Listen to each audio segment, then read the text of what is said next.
welcome to day two of the Belize Diaspora Summit. And it's going down 3.0, yeah, and it's going down at the Grand Resort and Residences. But things have already started, and so uh, myself and Steve are going to be bringing the groove. So we'll take it over and tune the national anthem as the today's edition starts. Yes, sir.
Let us pray.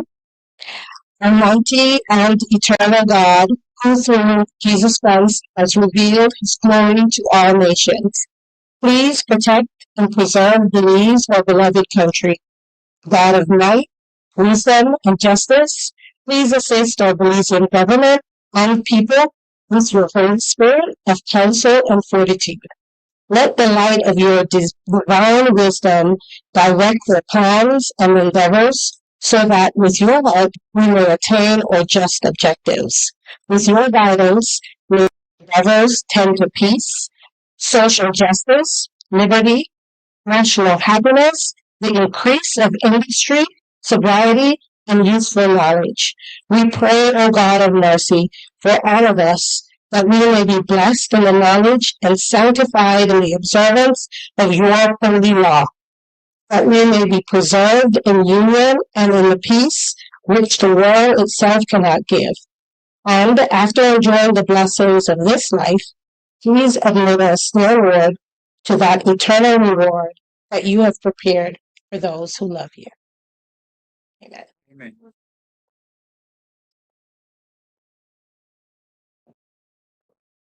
You guys could be seated. Thank you. So you have the national anthem and prayer. We are. Yeah, that was all right. Yeah, the prayer and the anthem as we proceed. We want to remind everybody that today also is happening is the big barbecue. That's right. Over at Mandala. Yeah, I'll tell you more about that. But in the meanwhile, you take it back. Distilleries Limited and chairman of the National Rums of Jamaica.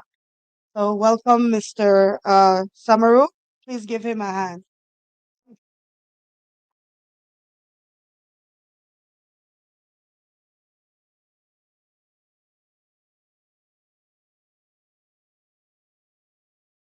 Good morning. Thank you very much. Thanks for inviting me to share today with you. Um, I will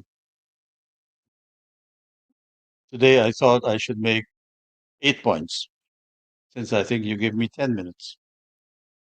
So I'll take about a minute for a point and probably 2 minutes to just wrap up and give you my views. And what I'm saying today is based on my experience over the last half a century or so, involved in business in the private sector, um, and the impact I believe the private sector can make on the lives of people. So the first point I want to make is that I think it must be the goal and objective of all stakeholders meaning the state, the private sector, the trade union movement, and others in society, to improve the quality of lives of people. We have a history of being a colony. We have a history of our people being brought from other lands under different circumstances, some really bad, to work on sugar estates. Uh, so we are emerging out of a colonial period into a period of independence that gives us the opportunity to carve our path forward. Guyana celebrated its 60th independence anniversary on the 26th of May this year, and I gather Belize is celebrating their 45th. So we've been 15 years ahead. Um, I believe that to improve the quality of lives of people, we need to find a way for economic growth. And I believe, and I firmly do believe, that the private sector must be the engine of growth. For the first 7 years of my work life, I worked with a multinational company. And then for the next 15 years, I worked with a company that's state controlled, not total, majority share. And then the remaining years, I worked in the private sector. And I do believe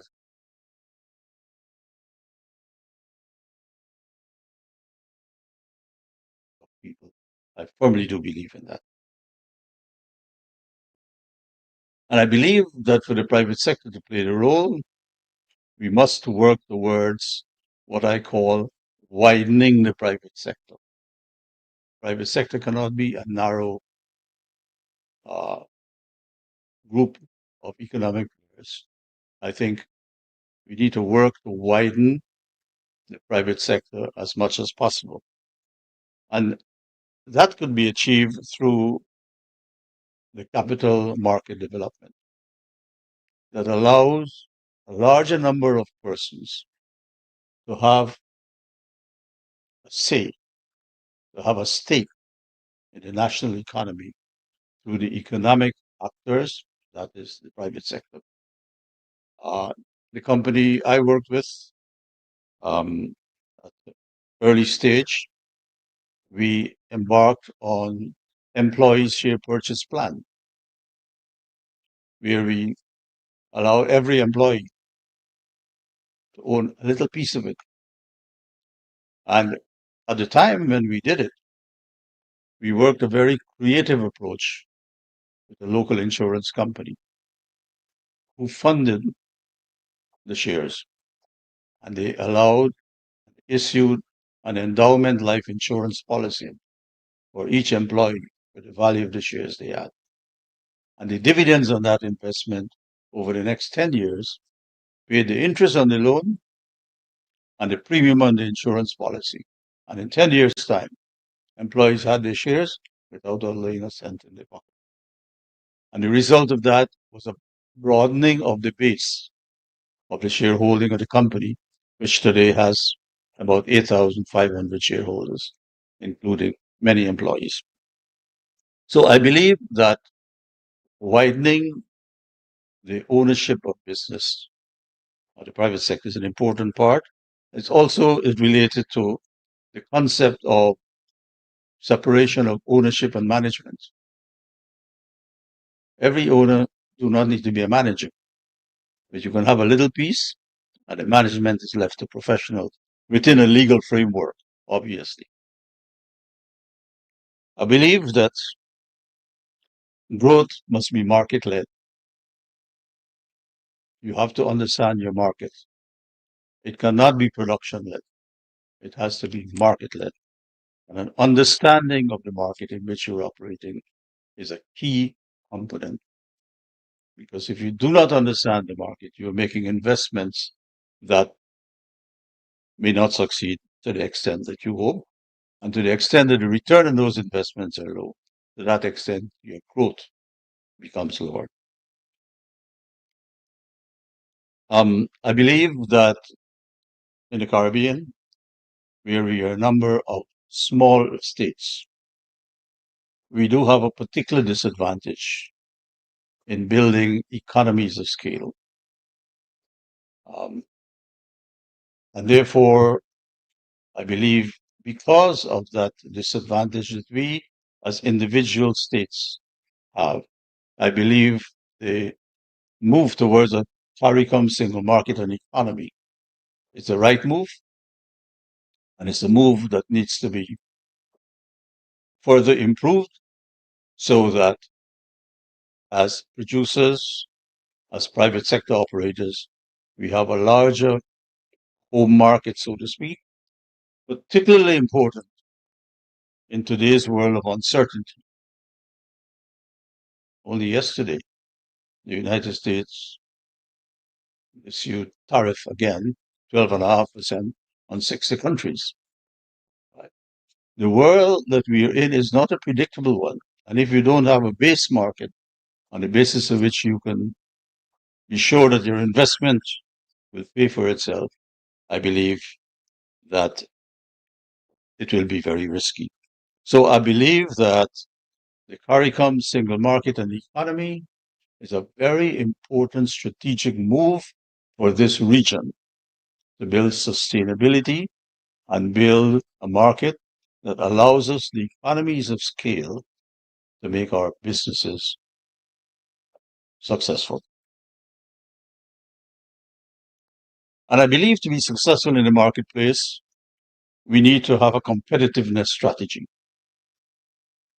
If you're not competitive in the world today, you cannot be successful. And there are many things we can do to achieve competitiveness. And I can share some experiences with the business I've been associated with. And if you read Michael Porter on his work on competitiveness strategy, he would have covered some of those stuff. For example, creating economic value from waste streams in your production process.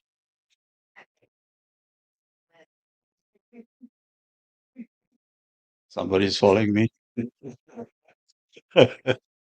Yes. We, in this rum distillation process, the gas that comes out and would go into the atmosphere, it's carbon dioxide. And in 1986, we installed a plant to capture that carbon dioxide,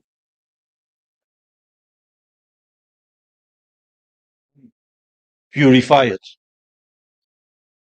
and integrated it into carbonated beverage production, creating a further value chain from a waste stream. And we became, a few years after, the bottler of Pepsi products in Guyana. We became the franchise bottler of Pepsi, which we are up to this day. Give you another example. The waste streams that came out at the bottom after you distill your rum, which would have flowed into the river and disappeared in the ocean. We have, based on the research work we've done, we have built a plant that captures that waste and convert it to methane gas, a biomethanization plant. And we use methane gas to replace at least 50% of the heavy fuels that you use in your boilers. So it makes your operation become very competitive. So those are aspects of competitiveness strategy as you pursue industrialization. The other point about competitiveness is, where do you want to be in the market? Again, in our distillery, and I'm going back to the experience from the industry that right, we were historically, for centuries, producing rum shipped in bulk to the United Kingdom, where it was aged and bottled and sell under their brand. And as you know, the British Navy served a daily tot of rum to its sailors for centuries, a practice which was abolished on the 31st of July, 1970, exactly 1 year after I joined the rum industry.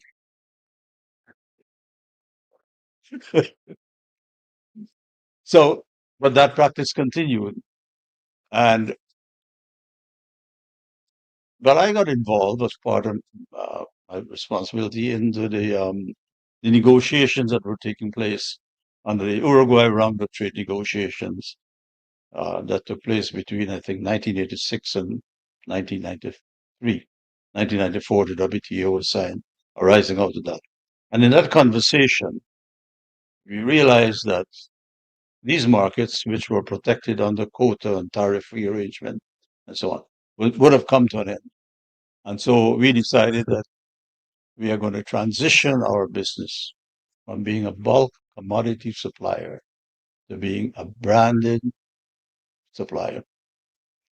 And in designing our branded strategy, as we studied the market, we found that it was in the standard segment of the market, we didn't have a chance of competing, because the United States has an arrangement with its islands of Puerto Rico and U.S. Virgin Islands, what is called a cover over arrangement, rebating to them all the excise taxes it collected from rums imported from around the world. And that is used to subsidize production in those territories.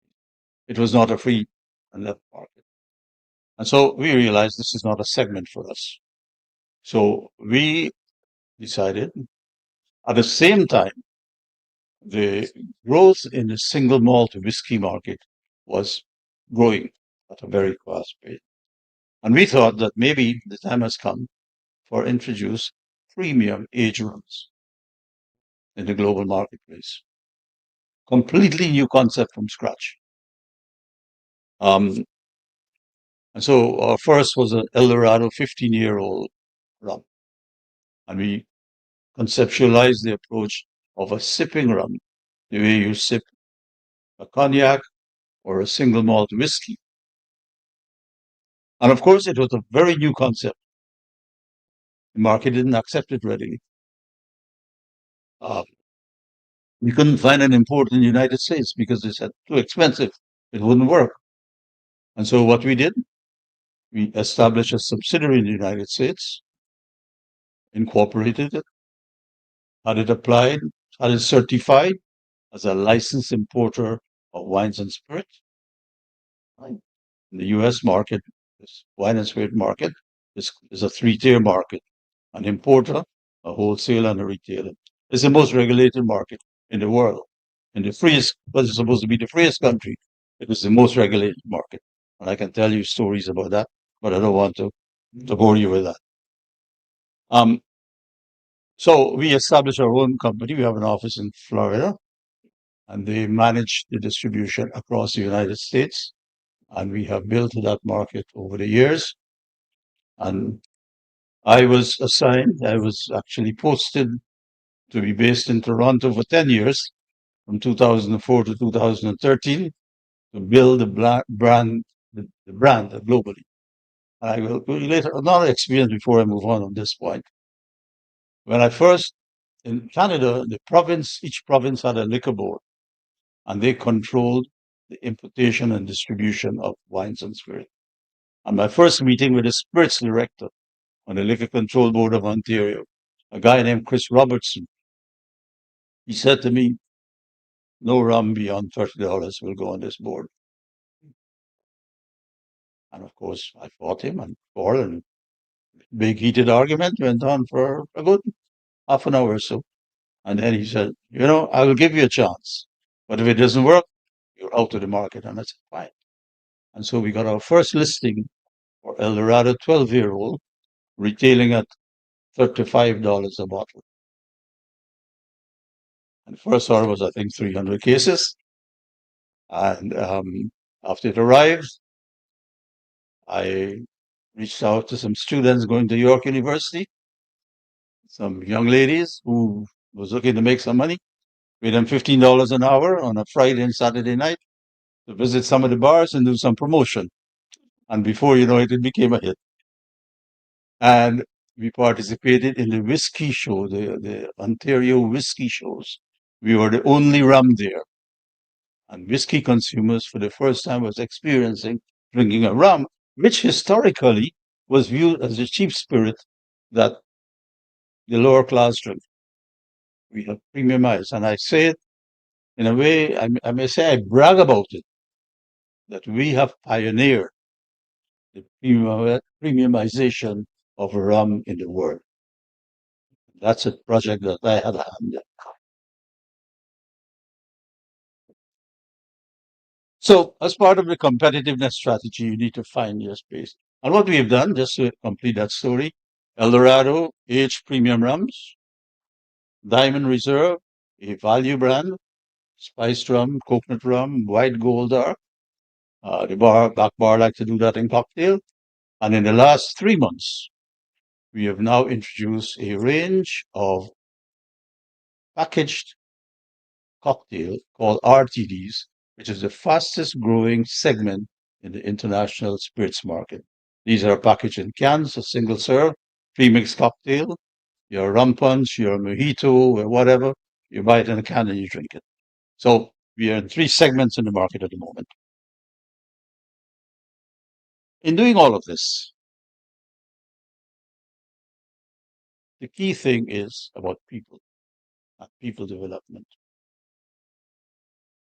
Our master blender, who's been with us for 32 years, joined us straight out of university as a management trainee. We employ university graduates as management trainee, and they work from scratch and grow in the organization. Our marketing director, she was a journalist. She did an interview with me. I got a national award, and she came to interview me in 1993, and I offered her a job, and she's today our marketing director. So our entire executive team grew up through the ranks. Our group production manager was a bright young man who went to Queen's College. He got a partial scholarship at Princeton University, and he couldn't afford the rest, and we paid the balance. And he came back and worked with us. He was today in Tales of the Cocktail in Louisiana, promoting the brand. I spoke to him last night. So we developed a team of local people. We also provide scholarships. We employ high school students. They join us, they work as technicians, and then we sponsor them into the university. And they come back to work with us, very long careers. I will say the first guy who worked in the oil and gas sector in Guyana was a young chemist who we trained. And he was offered so much money, he came to me in my office almost in tears. to say he can't turn it down, right? And he paid back whatever the cost was, right? We also have the DDL Foundation, which gives financial support to young kids, 11, who pass to go to high school, pass to go to the leading high schools, but they cannot afford even the transportation or a meal or the books to go there. So the DDL Foundation provides support to young kids, needy but bright. We have a couple who are now in various management positions. So I'm saying this to really make the point that by being creative in our marketing approach, by understanding the business, um, and by developing people to grow the organization, we can build very successful companies in the region. And so, but this must be supported by public policy, the right public policy. Uh, in Guyana, the government has made dividend income tax free. So you buy shares in a company, you get a dividend, zero tax. It has made capital gains on the sale of shares tax free. You buy a share for $1 today, it's worth $10 down the road, no capital gains tax.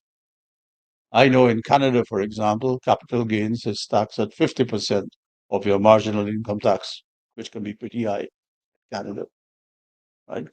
So I'm saying, as a nation, we need to have the vision where we want to go. As a private sector, we need to play a key role.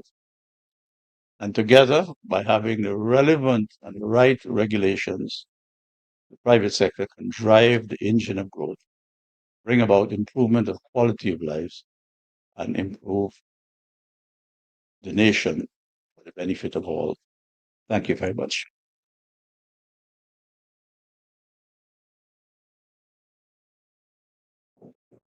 Thank you very much, Mr. Samaru. He has a wealth of knowledge and wealth of experience in the business world in regionally Guyana. We sincerely appreciate the time that you took to come to Belize and help in making this a success. With that being said, I would like to welcome Hiro Balani. He is one of our sponsors for this event, and he has been an invaluable ally in making this happen. So welcome, Hiro.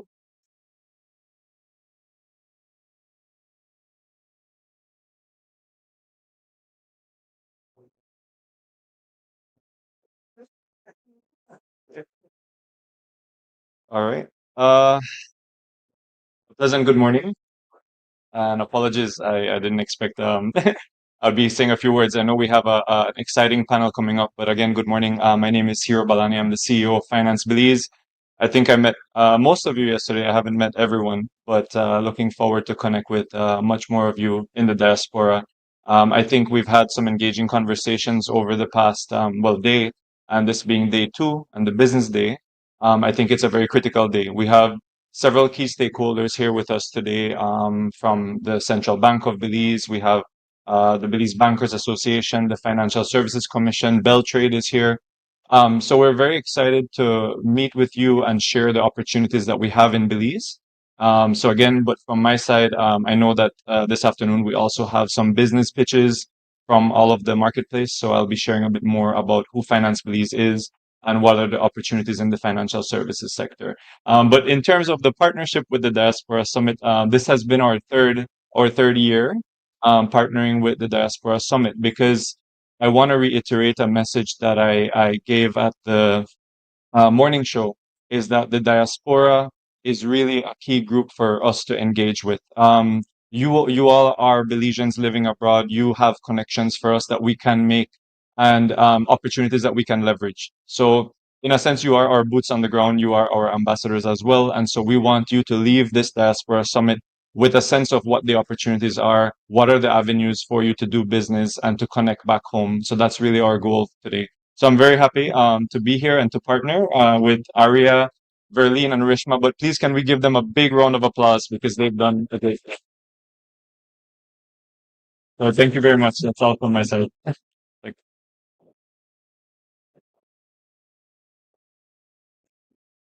Thank you very much, Hero. We're about to start our first panel, which is creating a scalable investment landscape in the Caribbean.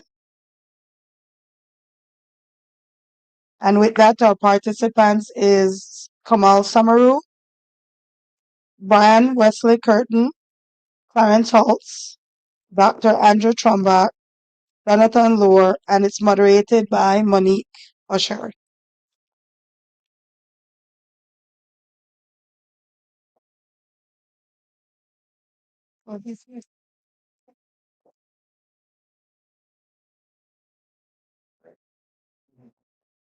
Studio. I want to remind everybody that the brand new edition of the Mandala is out today. And also we have the Big Crab Barbecue.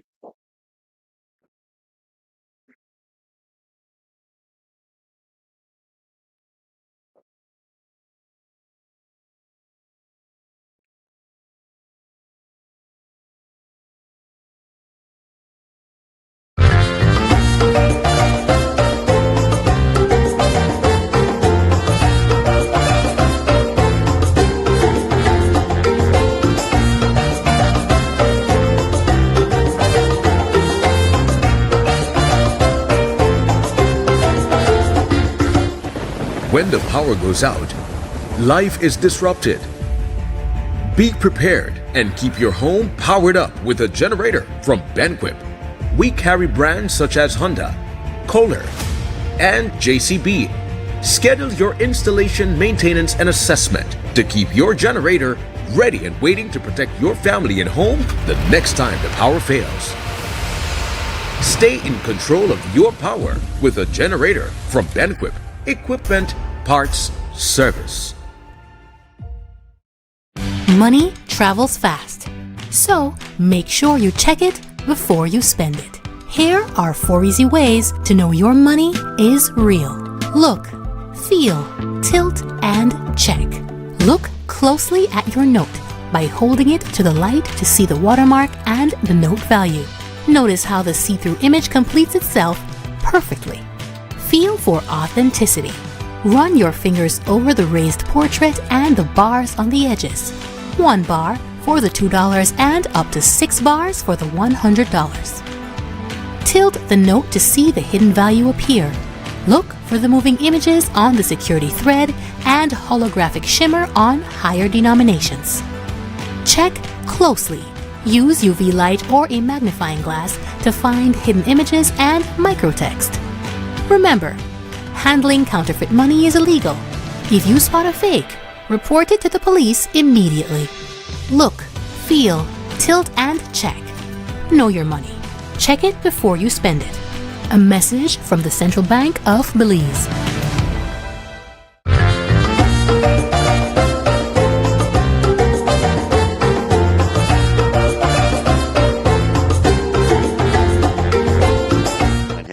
Once more at the Grand Resort and Residences for the Belize Diaspora Summit 3.0.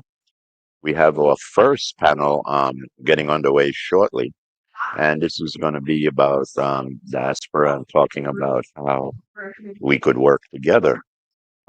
We had Dr. Albert Williams, professor, who is also a participant in this, but man play a wicked guitar. Mr. Kamal Samaru spoke about leaving colonialism and venturing into the global economic growth, spearheaded by small private sector businesses. So that's an important thing for small private sector businesses to move on. We also want to remind everybody um, about the big barbecue, but we're going to take it back over to panel. Together. And I know collectively as Caribbean, there is so much rich vibrancy that we share. And we're looking at how do we turn relationships, partnerships, and that's something that was mentioned earlier, looking at ideas being turned into enterprises and connections into investment that create lasting prosperity. So that brings us today to have this dialogue, and I truly want it to be a dialogue. I know I put you guys on the spot. You have your pictures, I give you a word, and there is an intention behind that, and we'll get to that. We'll unpack what that intention is. And so our panel looks at how do we transform connections into scalable investment landscape. So that is the focus that we have here today. I purposely left introducing myself last. My name is Monique Usher, and I have the privilege of serving as the Deputy Executive Director for Belize Trade and Investment Development Service. And so for us at Beltrade, we work across the investment ecosystem. We work with entrepreneurs, exporters, investors, job seekers. So that is what Beltrade looks at, creating that enabling environment and landscape. And something that stood out in your keynote was the focus on capital, and not the capital that we're familiar with in terms of finance, but looking at people. I know you mentioned about scholarship, and something that resonated with me was investment in people. And so that is something that is very important for us to single out. For those of you who follow Beltrade, you would have known that last year we hosted the third Belize Investment Summit. And focus of that summit was looking at a nexus to the Caribbean, Central America, and Southeastern Mexico. And that was under the theme of bridging markets, building resilience. So for us at Beltrade, in this fiscal year alone, we have supported approximately 293 plus million in investment. And that is from the mom and pop person that you see peddling on the street selling meat pies, the large scale investment, to name a few. And we have a healthy pipeline of over 900 million in investment that's looking at being shaped and formed in the coming years, right? So we know that the investment in people is key, and I do have a very dynamic panel, and I want to give these gentlemen the opportunity to introduce themselves. Did mention putting them on the spot, and for anybody that knows me, you'll know that I like to do things a little bit different. In terms of the introductions today, I got your bios. I searched a bit about you online. So please know that I did my research, I did my homework, and we can share the bios from the panelists, and you have the bios, you can make that connection. But as I was going through each of your respective bios and learning about you, perhaps you did not know I would have done that, but I found words that resonated with you. And so I have an activity that I want us to do to introduce yourself to allow us to set the stage. So it's a one word, one perspective. And so for each of you, I have a specific word that I use to identify you, right? So in the case of Mr. Kamal, and I know we had this conversation earlier, the word of choice that came to mind when I was learning about you was visionary.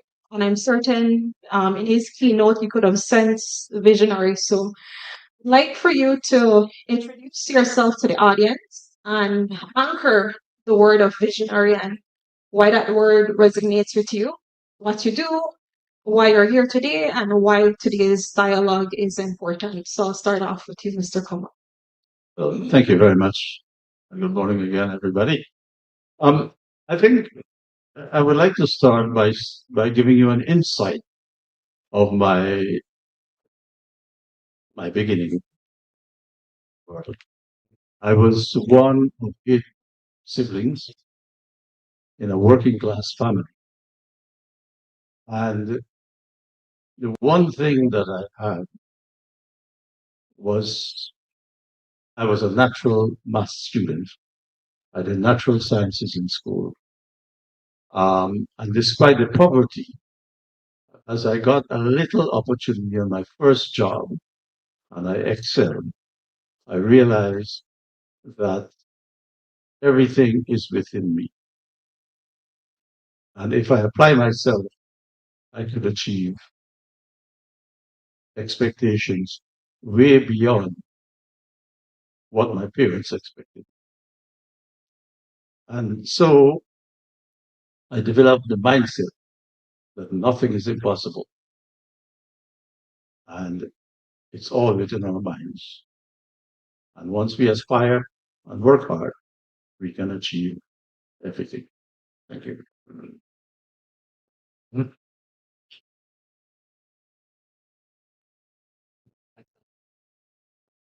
Excellent. Thank you so much. I like that mindset. We'll come back to that later in the discussion. I'll move on to Mr. Brian. I know you're eager to go next. I'll put you on the spot. Not. Certainly not. I'm certain you are. You would leave me for last. But anyway. No. You don't get away. So your word that I chose was connect. Tell the audience why that word resonates with you. I'm a journalist by training and by my early work experience. I'm also the son of what was considered the first local editor of a daily newspaper back in Guyana. And if I can borrow from Mr. Samuel in terms of his experience, I wrote my GCE O levels at 14 years old. And I went to my father and I said, I want to become a journalist. And I'd like to be employed in the newspaper. He said, no way. He said, he couldn't do that because he didn't think I was ready to go out and be connecting people and connecting stories to be published in a major newspaper. But I kept fighting, and eventually he said, well, you can try your hand as a freelance reporter. I said, beautiful. So what are you going to pay me?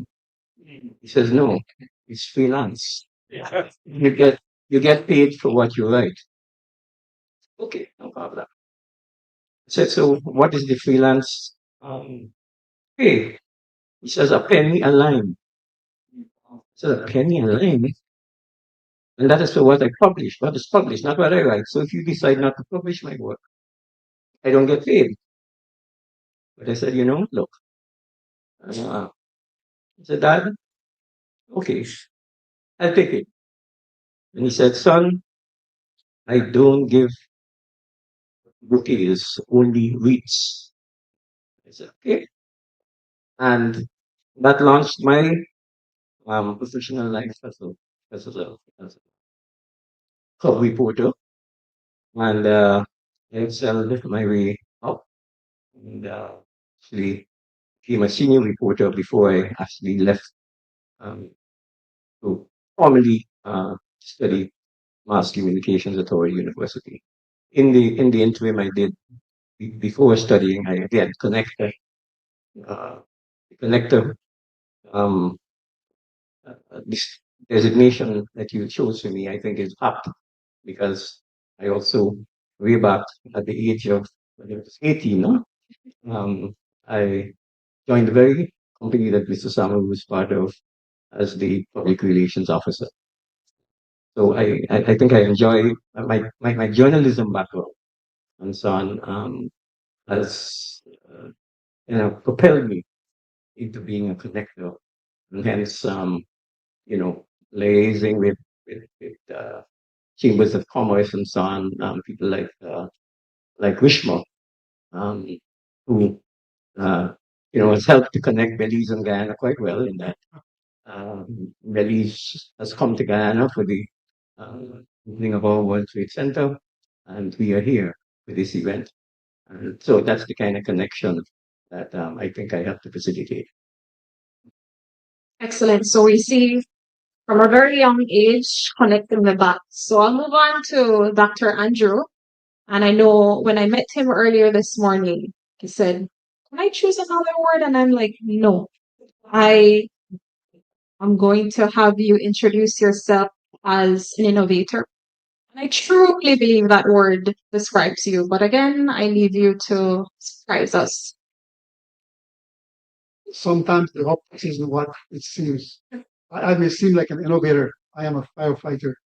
I tend to jump into upping my skill set. I'm very confident of my skill set. I've got bachelor's accounting, MBA, doctorate accounting, doctorate information technology management.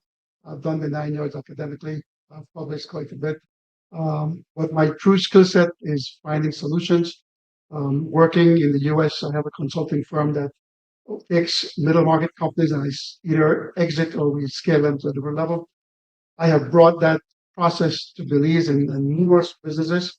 My partner Mike is a visionary and we really mesh well together. I am an execution guy. I know how to scale the companies. As an innovator, we have done very innovative stuff in Belize.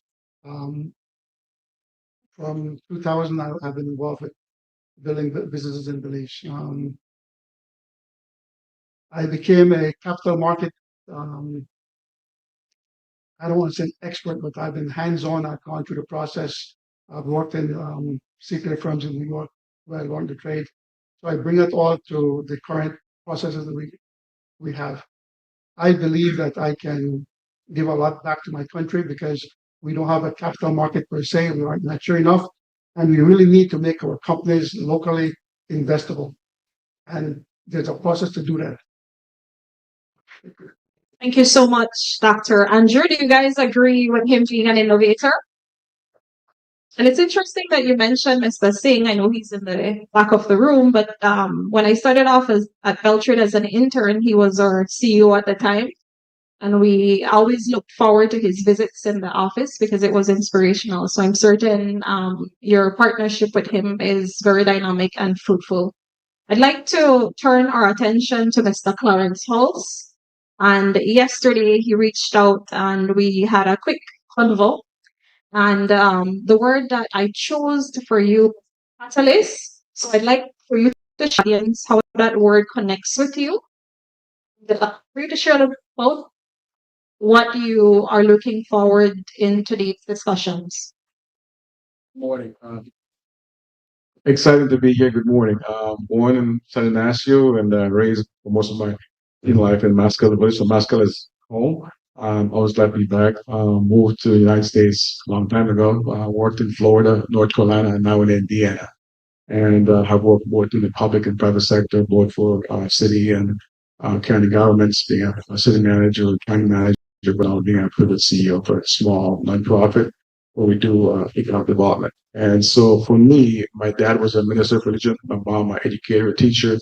And for me, education and building the human spirit and giving people choices where they can achieve their destiny, for me, has been my guiding force. And I chose the profession of economic development because it allows me to help people to create their own destiny. And so I work in a small town of about 30,000 people. We've done about $2 billion in investment in the past 4 years. And that's industrial, hospitality, multifamily, even a data center. And those things we do is to provide people a better quality of life. If we can provide people with training, education for the new economy, jobs for their families, great pipelines for investment, I think it'll make the world a better place. And so I start with that because there's a lot that goes on in helping to integrate economic and political systems, combining systems, and sometimes creating chaos. So I do get things done, but I've learned that being a disruptor, sometimes you have to be in the system to create the disruption because you got to know the rules, how the game is played, and then you make changes along the way. So for me, disrupting create chaos you can manage. Excellent. Thank you so much. I don't think we would have gotten that you are from the Twin Towns if we had not prompted this exercise, right? So I'd like to move on to Mr. Jonathan Lohr. And your word of choice is builder. I told you yesterday, when we were on the call that I remember as a teenager going to high school, passing your business, seeing the progression, the employment that's generated from it. And I've seen your projects turning ideas to tangible investment. So I'd like for you to share with the audience how the word builder connects with you. Good morning. I'm very excited to be here today. You certainly did surprise me with this. I started in real estate at a very young age. I was always fascinated. Closer. I started in real estate at a very young age in San Ignacio. From 7 years old was the first time I remember someone was offering my father a piece of real estate. He's like, no, I just don't really need it. And the person's like, it's really affordable. I'm like, buy it. He's like, you don't know about these things. And I got into real estate at 19. And 2020, during COVID, I've basically been building my business and building my family. In 2020, I thought, how can I build other people and build the country instead of just looking at myself and my family? And we came up with these projects, offer real estate as affordable as we could, cut off as much as we could to make it within the reach of, we believe, every Belizean. There should be no reason they couldn't afford a piece of real estate in our projects. I had my doubts, but it was a runaway success. And I'm happy to say today we've helped thousands of Belizeans get access to an affordable piece of real estate, and we continue to try to improve what we're offering and add new offerings to that. Thank you. Thank you all so much, Mr. Jonathan. I know you mentioned piece of real estate. Truly, it's piece of paradise that I like. I know several persons that have benefited from that scheme that you have. I know I saw Mr. here, and he continues to champion for access to resources and real estate in particular. So I just wanted to get things started through that medium. And of course, we'll dive into today's discussion. And we do have an opportunity at the end of our panel discussion to invite questions from the audience. So if there's any burning questions that you have, I do encourage you to ask those questions at that part in the segment today, right? So the first set of questions will be looking at what makes an investment landscape scalable. So I'd like to get started with Mr. Clarence, and I'll go in the order. I know you shared your experience working in the US and working in Belize. What can Belize and the Caribbean jurisdiction learn from local economic development approaches that use diaspora, community, and business network to build an investment project pipeline? Big question. I mean, we can learn a lot from each other. I think traditionally, what I've seen most Caribbean economies, it's kind of a promotion, destination development, or more tourism-related promotion, and kind of a wait and see attitude, whereby a lot of agencies like ours in the United States, we tend to be more deal making and building pipelines for the future. On any given year, I have about 100 leads, we call them, that come in from investors. We work to qualify those leads. We get about 25. I think that probably makes sense. And from that 25, we do probably 15. And we get to about 5 that we think are investment grade, and then we close about 2 or 3 deals annually. And so it's a lot of work. So for me, what from other diaspora looking to invest in Belize, what I would look for is definitely market intelligence, local realtors, from the commerce, utilities, what's going on the ground. Also, who are the players here already that we can connect with. Local champions. You can't do anything locally unless you find local champions, something the community wants to see happen, interested in, and willing to work on. And last but not least, you need credible actors in the marketplace you can work with, people who can execute.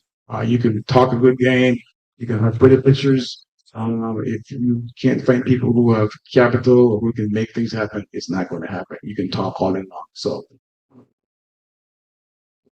Thank you for sharing that perspective. And I love that you mentioned credible actors. And we speak about investment, and it's always looking at the ecosystem that's available. So, Mr. Jonathan, 7 year old, we're looking at this. I know Mr. Clarence mentioned about in terms of investment, scaling from 100 leads to 5 viable projects to venture in. So, from a development perspective standpoint, which investment risks must be proactively managed, such as land approval, infrastructure, market, or deliver capacity? From your experience, what would you say we need to keep a keen eye out for?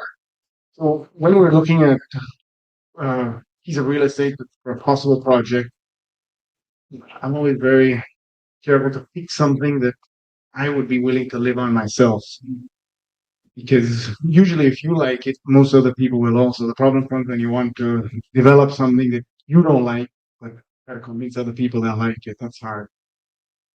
You worry before you get into the approvals and all that. We worry about environmental factors like the elevation of the land, is it flood prone, the accessibility, and of course, if there's for the approvals with Department of Environment, if there's something on that property that may be considered something they want to protect or problematic, and then it's harder to get the approval to do it. So instead of maybe a virgin piece of forest, you look for something that was an old citrus grove or an old farm.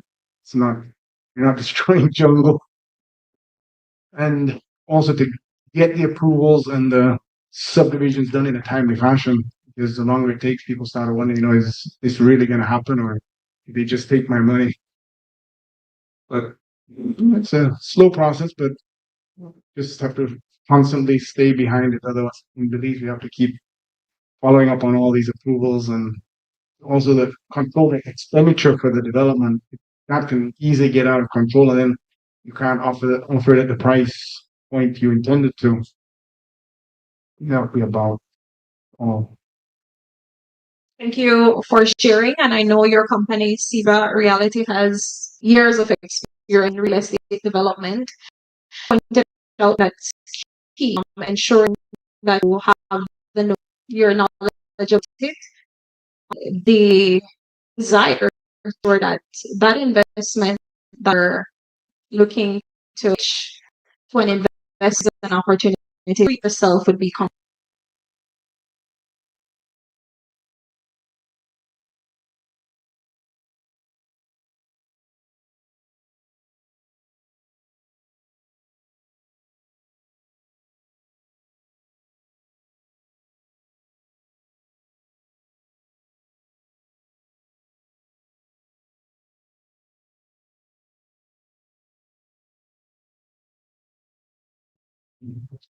Um, I believe that a comprehensive review of the competitive environment in which a business operates is very important to be undertaken, because very often, uh, certainly small and medium businesses generally confine themselves to the domestic market. But if you look beyond that, you see business opportunities. And so I think we need to open up our eyes to wider opportunities available outside. Um, in, in 2016, I did a talk for the Caribbean Agriculture a week in Cayman Islands. And I researched at the time the trend that existed in the world. And one of the amazing things that came was the world was moving towards uh, new products, niche, not the major brands that dominated at the time. The world had gotten tired of it, and the sector that exemplifies it more than anything else is the beer sector. Craft brewery became a big thing because people were tired of the mega brand. So I think looking outside, finding the opportunities, and take advantage of the niche markets that exist.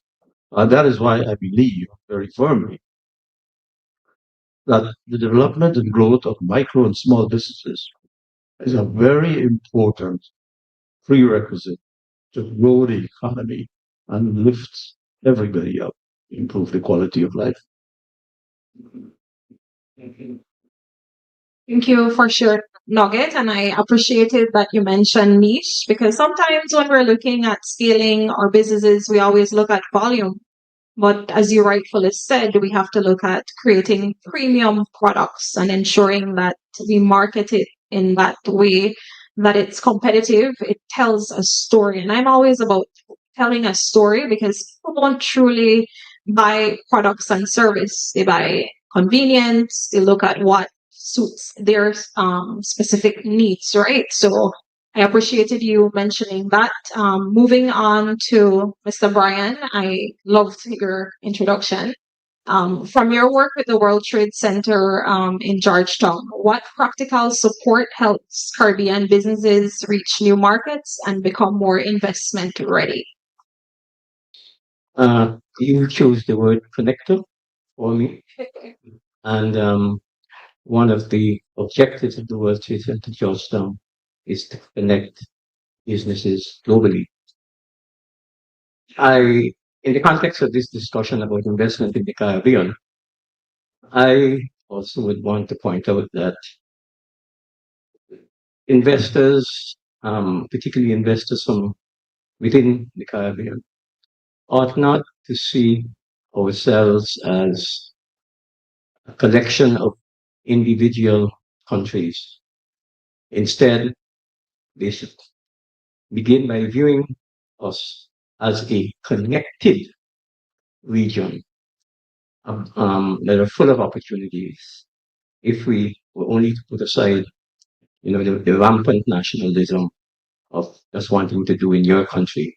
Yesterday I ended my thing on the discussion on the diaspora by saying, think globally, act regionally, and I think that would be my message to invest outside and from within the region.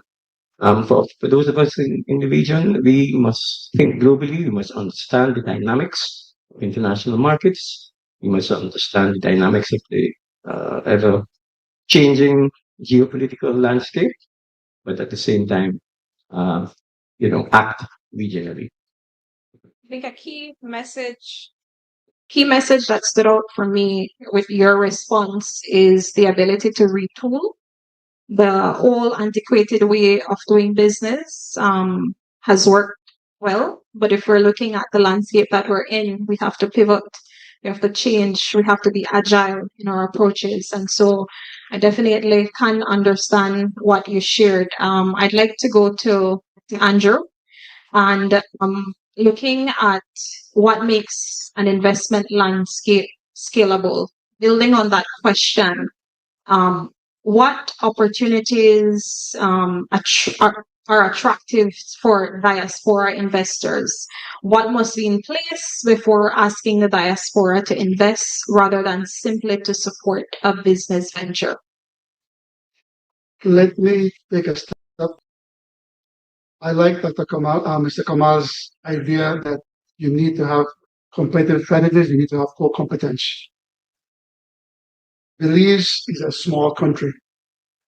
I don't believe most people realize that we're connected to one of the largest markets. North America is 370 million people. To scale, you need market size, economies of scale, and we've got both, and we've got the ability to move products back and forth to that market.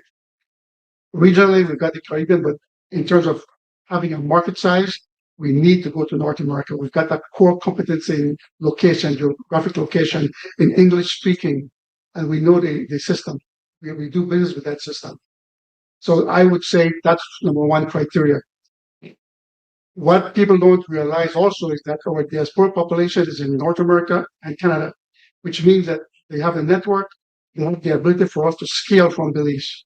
So we're not located in the Caribbean countries. So we need to focus on our core competencies by going to customers in the US, in Canada by going to capital markets in those major areas as well. And for a Belize local company to do that, they must be investable. Oasis Capital, which we started a few years ago, went through the process to become investable. And every company that does that must go through the same process. You need to have governance, independent board members that can act independently. You need to have transparency in your reporting to your investors. You need to have audited financials on a timely basis. You need to have capital. You need to have skilled people. Without that, you're not going to be able to scale. And last but not least, you need to have trust, because capital follows trust if you want to scale. So that's my recommendation. Excellent. Thank you so much. The first round of panel discussion, very informative and insightful. And I think if we're to look at some common themes that came up, would be investment ready projects, ensuring that you've done the work, you've researched, you understand the market, you also know who your potential customer base is, because that is key with making that connection. Regulatory reforms or the regulatory environment is receptive and conducive to encouraging investment. That is something that is key. We also heard about skill, talent, and of course also tapping into regional and international connections. So I definitely appreciated your input in the conversation, and we'll move on to the second area of focus, which looks at mobilizing diaspora participation, and that is something that is very important. We have persons like Dr. Williams, who has experience working at university. We have several Belizeans living abroad who are doing remarkable things and also are contributing to their communities in Belize. And we see that quite often online, right? So we're looking at mobilizing diaspora participation and not just only relying on remittances, but looking at other areas that diaspora can lend its hand in building Belize and contributing to socioeconomic development in country, right? So I'd like to move on to Mr. Clarence. I know you shared, you've worked with the agency that you've worked with has supported 30,000 plus beneficiaries. And so my question to you is, what institutional models best sustain diaspora engagement over time? So we know that the Ministry of Tourism has a diaspora focus now, and so we look at in possible investment desks, advisor council, digital network, or a dedicated liaison. What do you think makes diaspora support work? Well, there are many informal networks already in process, as you mentioned with Dr. Williams, and there's a lot of people like him who are doing a lot of work in Belize already, working with a lot of Belizeans to help develop Belize. I think looking at it, instead of the traditional where one person does everything or one agency, I think more of a hub and spoke model where we have different inputs. I mean, there's a lot of talent in this room. And so how do we get people talking together in clusters where not only the IT people are talking, but there's people from education, from industry, from film and entertainment, from hospitality, all in the same room, trying to figure out how to make things work and go forward.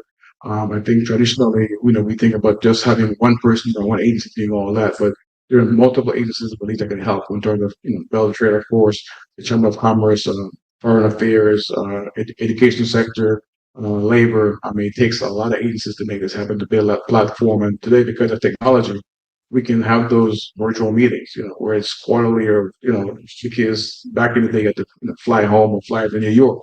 Today, you can meet quarterly online and share information and come up with policies and then finally implement it. So I think that it's become a lot easier. I would say that the majority of the investments are already going to be done by people already in the country. Typically, 80% of our investors are projects are for people within 100 miles. We connect the people who are trying to come in.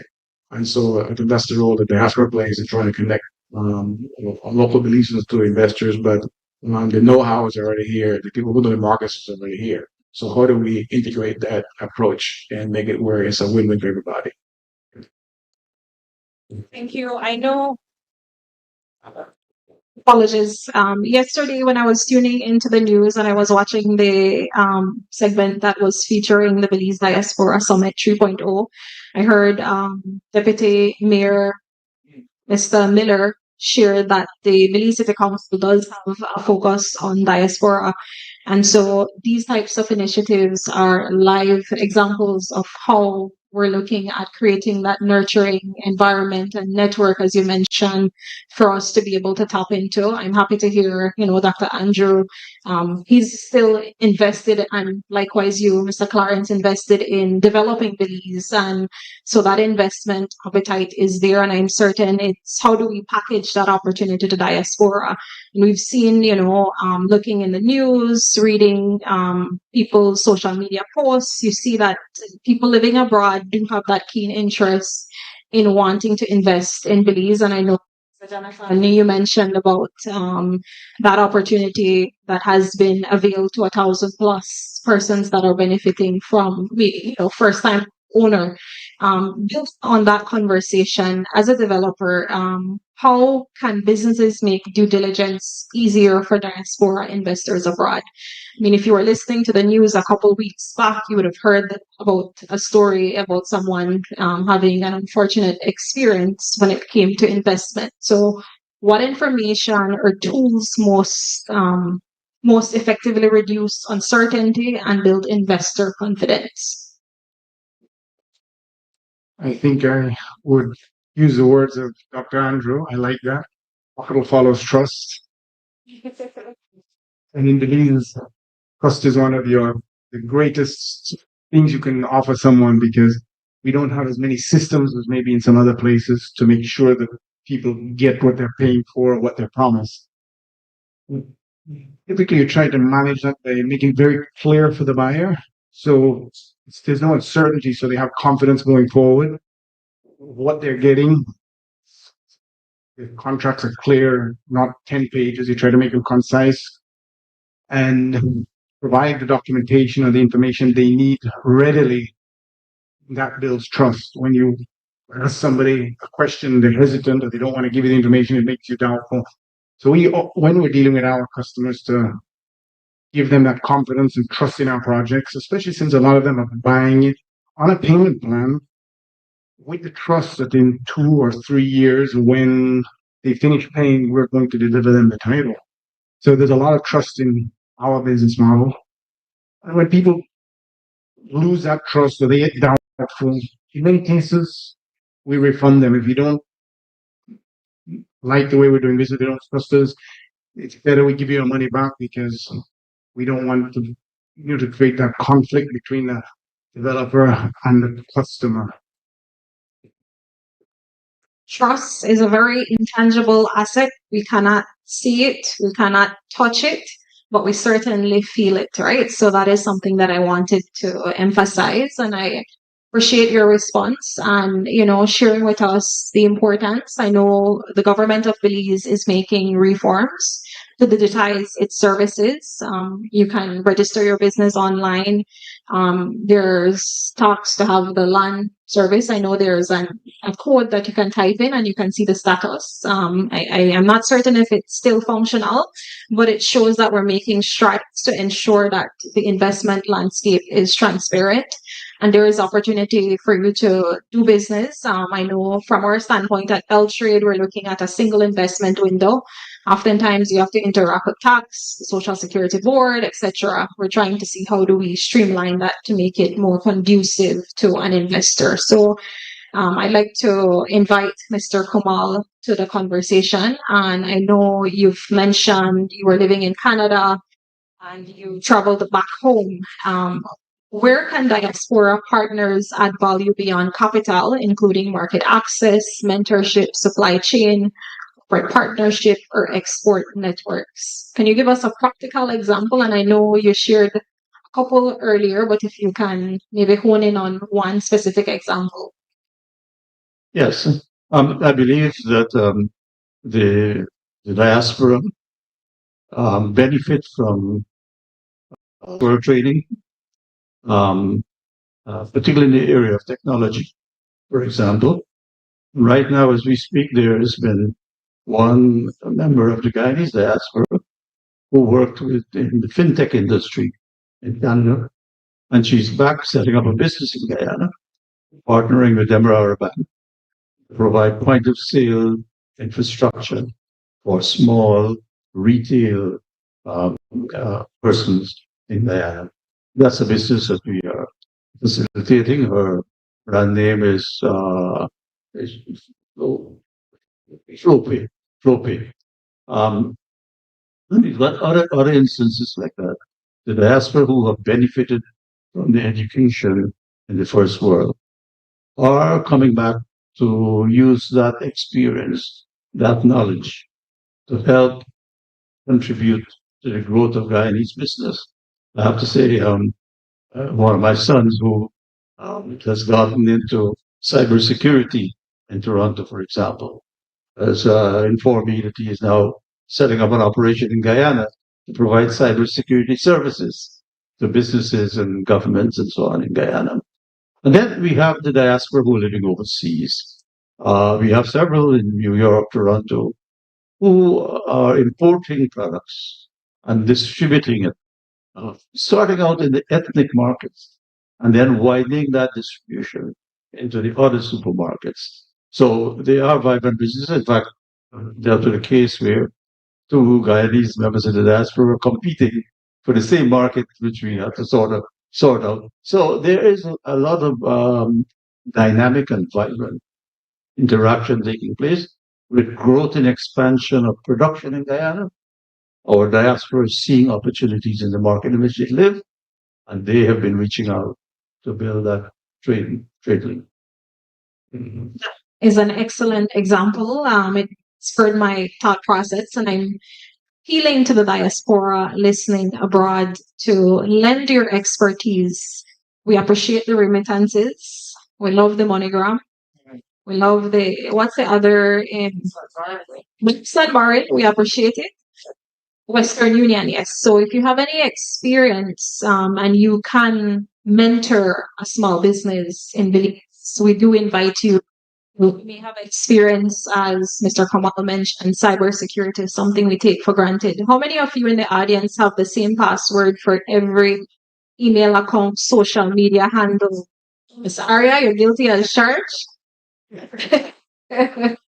All right, so we'll move along in the discussion, and I do realize you gentlemen are very familiar with each other. I was researching last night, and if I'm not mistaken, Mr. Kamal, Mr. Clarence, have you sat on a panel with? With Mr. Yes, yes, that's the connection there. So I knew two members of our panel today are very much familiar and have sat in a panel discussions before, right? So still on the topic of mobilizing diaspora participation, Mr. Brian, where can diaspora members help most? Buyer introduction, market information, trade links, or follow through after the first conversation? And we know a lot of first conversations have been had at the Belize Diaspora Summit 3.0. Let me answer your question with a hypothetical scenario. There's a company in Belize making juices from soursop. It employs 15 people. It has some niche markets in Houston, kind of some part of California, where there diaspora communities. So there are some exports. As a matter of fact, the sustainability of the business is based heavily on the exports to diaspora markets. Belize is a CARICOM country, so prior to a year and a half ago or so, it qualified under the Caribbean Basin Economic Recovery Act for duty-free entry of goods into those markets. Then suddenly, that duty-free entry changes. You have a month's notice That's our stock use. We now have to attract a tariff of either 10%, 12.5%, 15%, whatever the percentage is. What is the impact of that new development on that business? If you don't address it, um, it could mean loss of jobs, loss of markets, and the complete closure of that business. So how can the diaspora help? And although I'm talking about a scenario that involves soursop from Belize, it the diaspora could be of great help. And when I say the diaspora, not just the Belize diaspora, that's why I like this whole Caribbean approach. So where we can go on Capitol Hill and collectively, and we can carry out diaspora representatives from all the countries of the Caribbean and from several states around the United States, and say to our elected officials, because they depend on us for their votes to be re-elected. In the Caribbean, we have some numbers in some states that without our votes, you can't get elected. So we must lobby. We must be active. That is where for me, the, the, uh, the diaspora can play a significant role, and to some extent, played a significant role. I'm co-chair of the private sector, also of the Institute of Caribbean Studies in Washington, D.C. And each year we put on something called, during Caribbean Heritage Month, we put on something called Legislative Week. And what we do is that we look at all issues affecting Caribbean people in the United States and our CARICOM countries. And we take those issues to Capitol Hill, to the White House, to the Department of Commerce, wherever we need to take it. It has worked well. We in 2014 we developed HR 949, which eventually President Obama signed into law. It's called Caribbean. I don't remember the official name of my head right now, but and that bill, which is now law, covers about 9 issues: education, security, trade, matters, environment, and so on. That was passed in Congress, signed into law by Obama. And we benefited from that bill and from Siberia until about a year ago. We had thought that in 1.2, he would have gotten rid of it, but he never touched it. As a matter of fact, when a group of us met with him, he said, "Oh, when it comes to the Caribbean, I have a blank slate. Y'all, blank sheet. Y'all put in what you know on that sheet." Of course, it never happened. But the point I want to make in wrapping up is that the diaspora can help by being able to, particularly in countries like the United States, lobby your elected officials. Work with your elected officials where possible. Become citizens of the United States if you can, because that way you can make an impact. Thank you for sharing. I did appreciate that. And I can say that collectively, as a Caribbean voice, we can echo in boardrooms and Capitol Hill. And you said hypothetically a company that does soursop, my mind immediately went to TKO Farms in Tea Kettle Village. They have Soluna soursop juices. It's available in the local grocery stores. So I encourage you to indulge your taste buds in an exquisite soursop juice. And if you want to be like me, you purchase it, you buy a least shilling bag, and you make your ideal.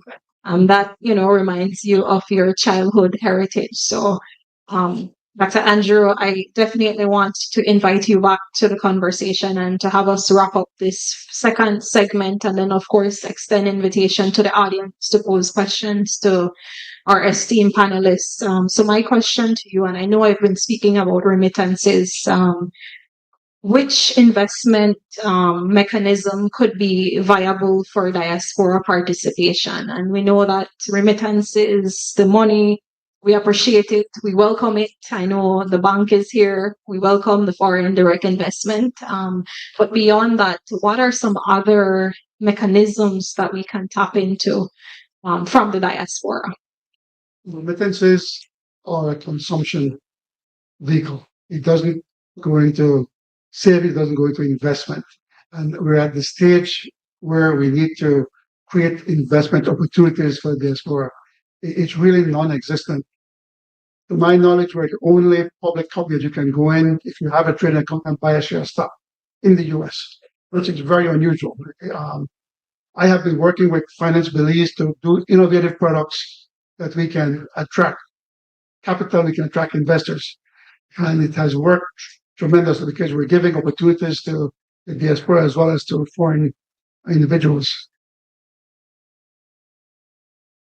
The only area I see that can work in the short term, we don't have the level of industry.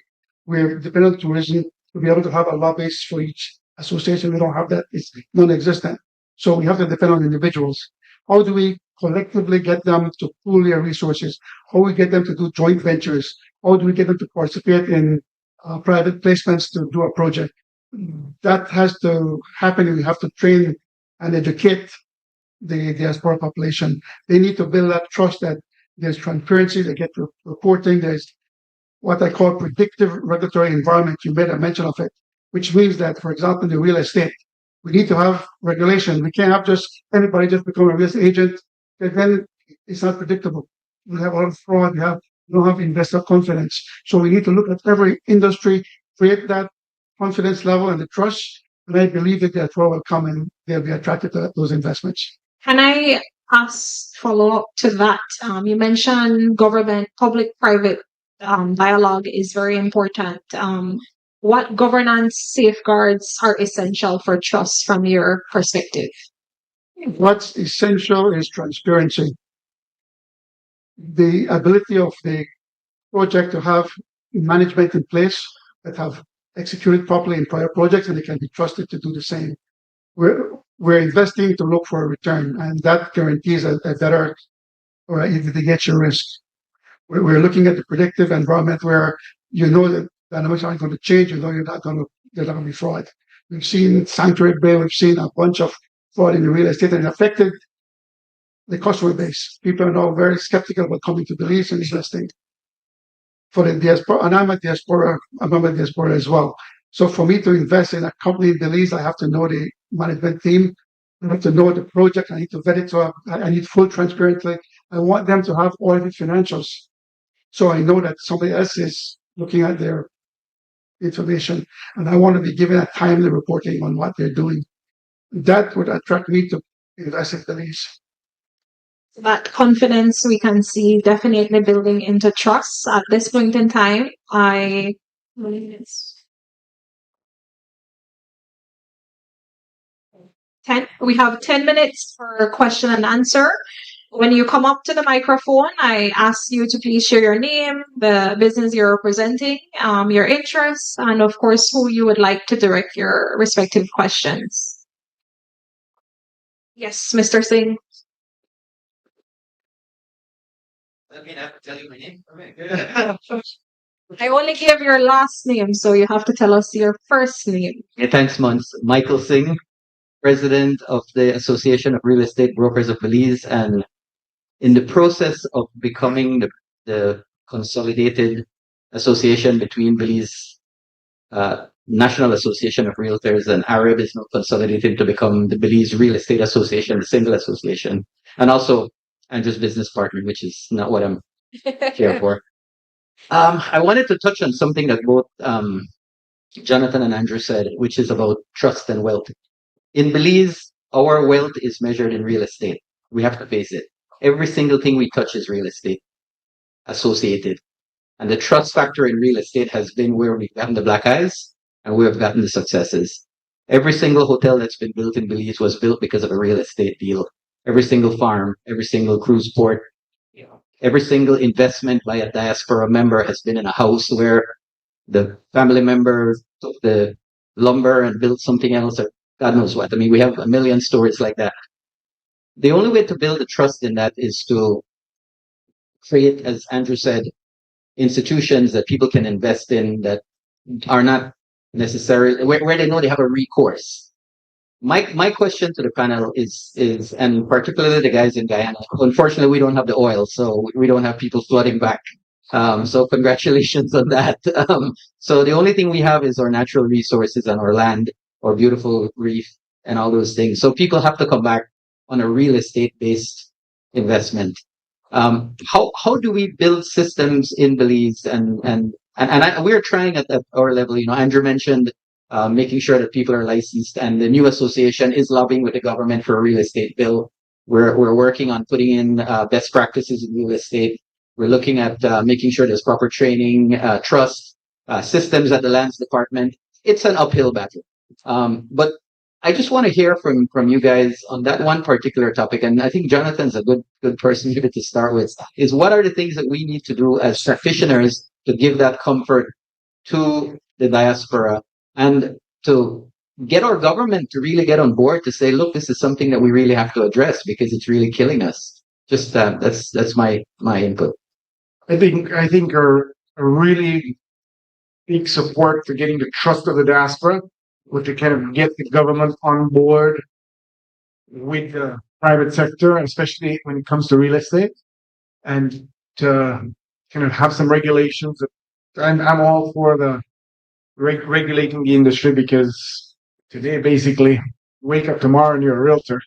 Because I think that would go a long way, that people know that if you're out there selling something or representing something, that you have the qualifications and the license to do that.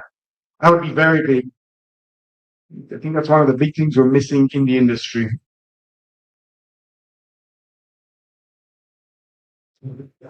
I guess just to say, to piggyback, but I mean, all investment is about managing risk, whether it's the United States, Canada, an investor is always trying to manage the risk. So yeah, trust factor is part of that, and not having transparency doesn't help, because you don't have systems in place. It's relationship based. You got to know somebody who can make an introduction to make things happen. So while that works, it almost slows the project up. You can't do background checks. AI will help with that eventually, somewhat, but still, end of the day, it's people on the ground who know each other that make things happen. I think having a legal system that works efficiently, a fully funded legal system that actually can bring things to close quickly. If I'm managing risk, I can't spend 10 years in court trying to fight you. That's time, money, and creativity being wasted. I can do that somewhere else. So I leave the legal somewhere else. I need to have a government that understands that time is money. In real estate, time kills all deals. When we are doing a project, we looked at a project, $100 million, train station, 220 apartments, took me 3 years, but we had a timeline and deadlines to meet. If I miss those deadlines, it's going to kill the project. And so having people don't understand that, when an investor comes and the next happen in 36 months, they have investors on the hook who want to know what's happening with their money. And so they, whether it's Mr. Trumback or Jonathan, they got to report back on what that money is being spent and how it's being spent. And the investors don't want to hear it's held up in court, they're held up by the government and lands department, they're held up by the people doing permitting. They don't want to hear that. They want to see timelines. They want to see dirt shovel in the ground. They want to see stuff being built, or they'll pull up. And so I think managing risk, but also having systems in place that works. Our legal system really needs to be upgraded, and that means you can't blame the attorney. The attorneys are doing what they can do because it's built that way for them. But we need to have processes in place to make them get to the court system, and this be a fully funded system. So definitely the regulatory framework. I'd like to move on to Dr. Williams, and then we'll move over to Mr. Pandey. You guys, yesterday I said trust is $1 trillion word, and I teach it. I can see it. I came to Belize 6 months ago, and I bought a property that's pretty big. I'll tell you something. It took trust for me to transfer that amount of money to a Belizean family. And that takes a challenge to do. I had to spend that money, but I did my research on the family, and I said, this looks legit, because I was scared of fraud, that we pay for a property that's already sold to somebody else. I did my homework, due diligence, found out a lot about the property, the family, the whole thing before I put my 3 years of savings to buy a pre-retirement home. So it takes a lot of homework and a lot of trust. And I had to trust to relate that, to put out that amount of money. It took me, my wife and I don't know, years to save that money to buy a property of that nature. So, but I totally agree to my friend, Mr. Hulse. We need to have the teeth in the legislation, but fortunately, I don't need to use the legislation for this last transaction. But I just can't take that kind of money and hand it to other person in a transaction if I know that there's a small hint that that thing will go sour. And as you said, my good friend, Mr. Halls, it'll take years to get the system to work. But I don't want to believe we don't have anything. Belize is full of structures already. What do we need to do? Strengthen them and make them better. And I think being from Belize and being here for quite a while this holiday, and I want to make one more comment before I give it up. You know, we make networking. This lady is my second cousin. And I didn't know that until this morning. So congratulations. I did tell him I'm a fun girl. That's why I introduced myself to him, and then we went down the family line. I don't want to forget Mr. Singh's interest, Mr. Pandey. So just bear with me a few. I want to get perspective from Mr. Kamal.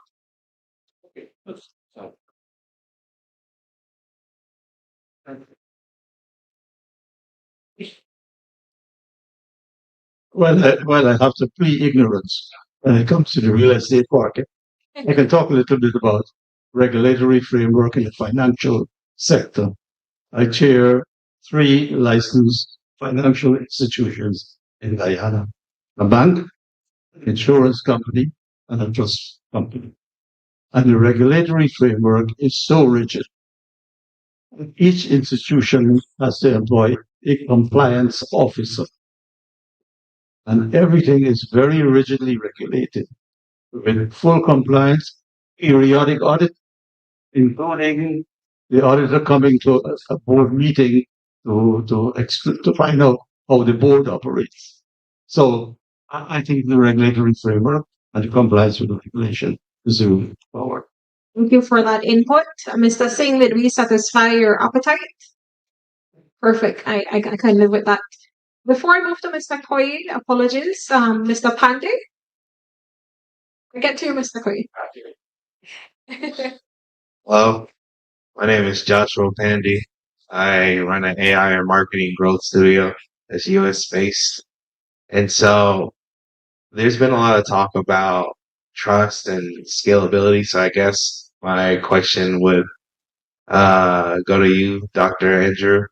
As far as the trust, how do you build that trust mutually if you're a US based business trying to do business in Belize? So I hear a lot of what Belize has to build as far as trust or how to communicate that trust, but it needs to be mutual from both sides. So what can we as US based businesses do that would show trust and garnish these fruitful relationships between the Belizeans here versus someone like me who's part of the diaspora? I can tell you Belize is brutal to do business in. And I'll say that very lightly. I have a partner on site, and I find still I have to be very careful. We have to do diligence. It's not just setting up shop, coming down here, getting a license, operating. You have to vet your customers, and you've got to go through certain diligent things to make sure, even getting referrals. We're constantly looking at, we implemented AML down here, so you want to make sure you're dealing with a firm that has gone through that process. You want to make sure that they have done theirs on their side to be able to, if you're extending credit, you're doing that kind of stuff. You want to be careful. I've been doing business in Belize for 20 years, and I've had some war stories. So I'm very skeptical about most things until I've met. Just add to what Dr. Andrew mentioned, and this is me pitching Miss Aria. I do encourage persons that are interested in investing in Belize to work with Beltrade, specifically our Belize Invest unit that looks at investment attraction and promotion. So you can work with an investment associate, and that person can be your bridge with other agencies that you may need to interact with. So just putting in that plug. Of course, Ms. Mendes and then Mr. Koye, got you. Hi, good morning, everyone. I'm Adira Mendes. I am here representing myself as a member of the diaspora, so no company. Congratulations to the panelists. One thing that was not mentioned, I love the advice that we need to think globally, we need to act regionally, we need to look at other markets. Now, similar to Guyana, Belize is strategically located between Central America and the Caribbean. If we look at Central America, that's over 51 million. If we expand and include Mexico, that adds up to over 157, I think. I don't remember. But what are your thoughts in accessing these markets?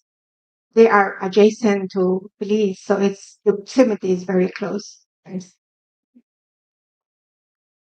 I can probably have Mr. Hira attest to the fact that I've been pushing very hard for them to focus on the North American market and Central America, the Latin countries, because they're our neighbors. We have direct access, easier access.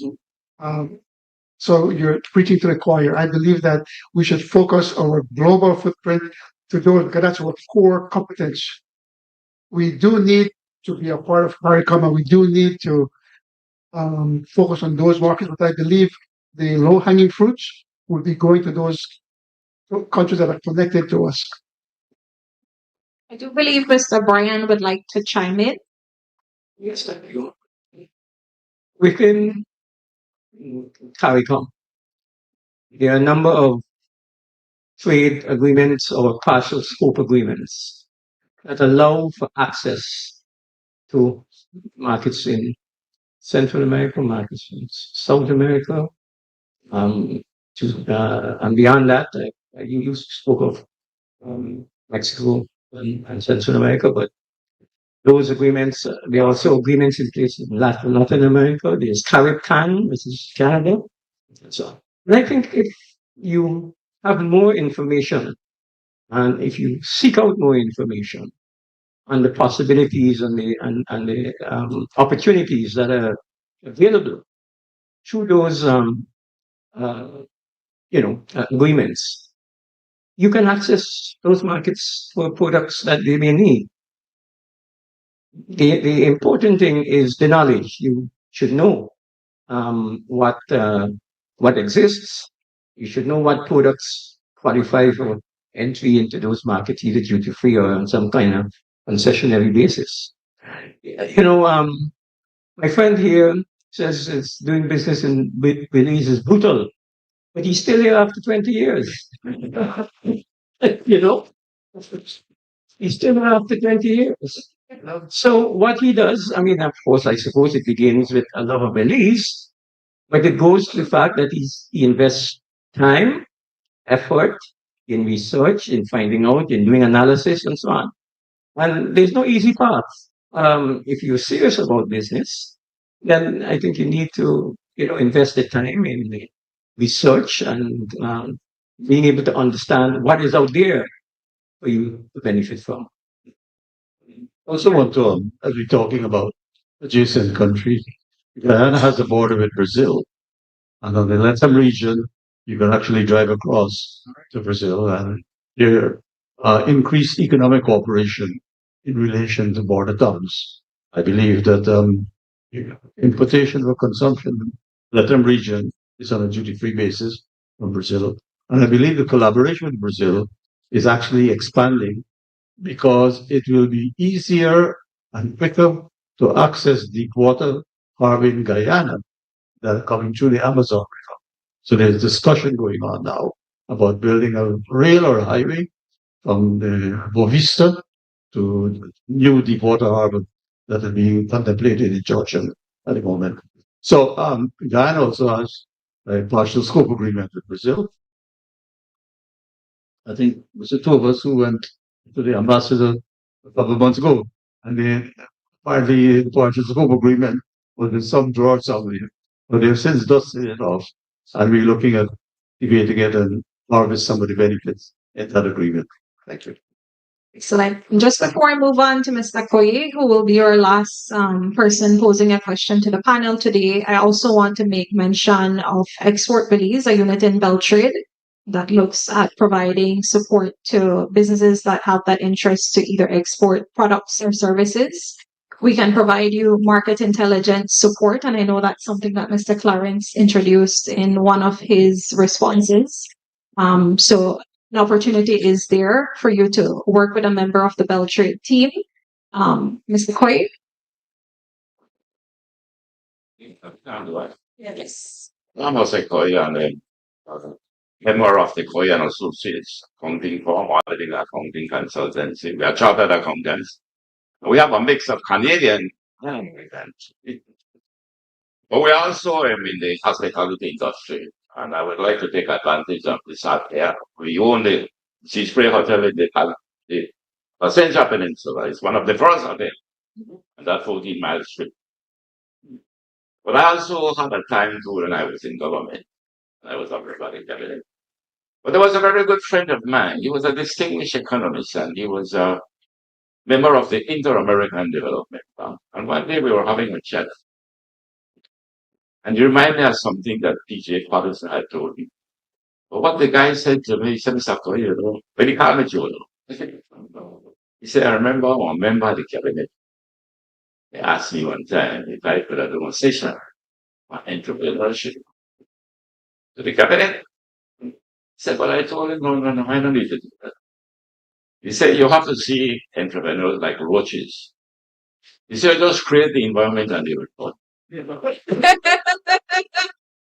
So we have been talking for many, many years. I remember coming out of the failure of the West Indian Federation. We began to chug around us, we signed. We started the Harifka. I was in government then as a public officer. I really thought that we were onto it. And the truth about it, we have the same strategy, like the Asiatic countries, the fiscal incentive, the quantitative restrictions. In our case, we had to go for import substitution first, kind of the smaller. But the idea of it was that we will do these things to give our infants the ability to develop, to grow and shed that layer and to go out into the world. Unfortunately, our infants never did shed their life often. If you listen to what the Youth of Life had done in research as to why we did it, why was it that the Asiatic countries succeeded? In the same strategy, they still have to go for import substitution. We got it a lot here. What I want to ask you at the end of the day, so that this conference, which I do, many those, this diaspora, the commonality that we are Belizean, and we're in a sub-region that has a market of over 100 million from Panama to Belize, including the Caribbean. And if we go beyond, we're even bigger. I would ask this panel just to identify for me and for us what you think are these weaknesses, these constraints. I think there are times, especially when we are on the political rush, we come with the political rhetoric, and we dramatize the good, which is good for us, and we speak so good. But I think it's time we need to be brutally clear. Brutally clear. And we need to identify the weaknesses, and we need to address them. I would think it would be good if the panel, just with one word, say what are the weaknesses. And from here, when we move forward from these walls, we can take each one and have a session.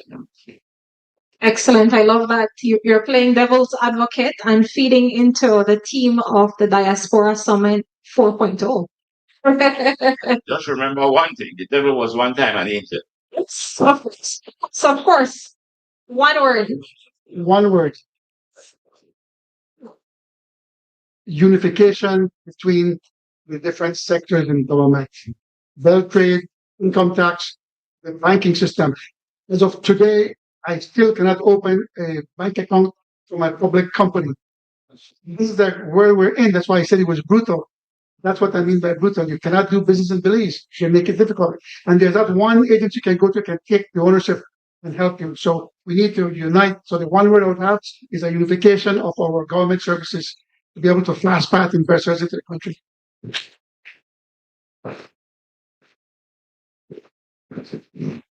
If I can answer from a regional perspective, I would say coordination. There needs to be coordination. And if I can expand on that if I have a minute, what it means is that, look, governments don't trade. Governments try as best as they could, I imagine, to create an enabling environment. It is the private sector that trades. It is the private sector that must take the initiative to make things happen. I think that, and I can't speak for Belize in particular, but I think historically, and as part of our colonial experience in the English-speaking Caribbean, is that our business sector has tended to, for the most part, to be retail-oriented. Import cheap, sell expensive, right? They have not endeavored, it's changing now, but they've not endeavored to look at investment in real production, real manufacturing, and so on. They just want an easy way out. So while we might blame governments, and there's some blame to be put on governments, but in many cases, there are instruments in place.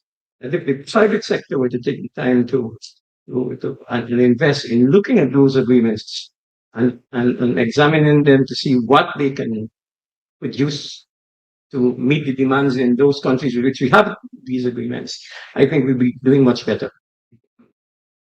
Kamal, Jonathan, Mr. Clarence, I challenge you. One word. Yeah, we must have the will. Long-term vision, long-term economic vision. I think I'm lost for one word. I would say a phrase: ease of doing business. Excellent. So that brings us to the wrap up of the first panel. We thank you for your participation. And there were several messages that were reinforced throughout the dialogue, the discussion, looking at not just attracting investment from a promotion standpoint, but ensuring that we have the enabling environment, ensuring that there's collaboration between public and private actors, which is very important to ensure that we create an opportunity that growth can be developed. And most importantly, for diaspora participation, it's more than a source of capital. You're looking at the expertise that our diaspora has, the international connection, the networks, and the advocacy that they can encourage, right? So definitely want to thank the panelists, thank the organizers. It was a very fruitful discussion. Thank you, gentlemen, for taking up the challenge and for riding along with the program today. So thank you. These gentlemen will be available throughout the remainder of the day. So if you'd like to connect with them, I do encourage you to take advantage of this opportunity. And thank you all so much, Ms. Aria and the organizers, Ms. Pitts, Ms. Eckert, for creating this space for us to dialogue as diaspora interests. Thank you very so much. We're good. Yeah. What have you learned today, sir? Well, I have learned that yesterday and today people have the same basic ideas they're pushing. Mr. Kamal Samaru spoke about leaving the colonialism mentality behind and venturing into the global economy. Right. Manika, sure. so that they'll trade for $393 million in small business investment. But we're going to be heading into the next discussion, which is going to be digital Belize from transformation to advancements. Now, one gentleman said it's brutal to do business in Belize, but I mean, I would say I think it's brutal anywhere you go. I think that Belize have a extra amount of red tape. Even before Ricardo, the United States. Um, one gentleman said that real estate is the foundation of all transactions, right. And I thought that that was a statement, but then when he explained it, And you would think that the finance, right? yeah, But yeah. So, but it's been very, very informative. Once more, I want to remind you the brand new edition of the Mandala itself, the cream. Get your copy today. The barbecue with Hey, barbecues are available, so are available. I compound, And we have been getting pictures of them. People, sorry. So we already tasked Mr. Love. secure them things. Secure them thanks. Nothing. Well, I came to XTV and Creme Radio. Of course, we're at the Belize Diaspora Summit 3.0, and the summit concludes. Do we take a break, guys? Yes, we will. Short break, and we'll resume with the summit. Yes, Lisa Love, we will take no excuses.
Whether you are a busy person or stuck in traffic or having an adverse or very demanding circumstance, tension builds up, causing you to be stressed out.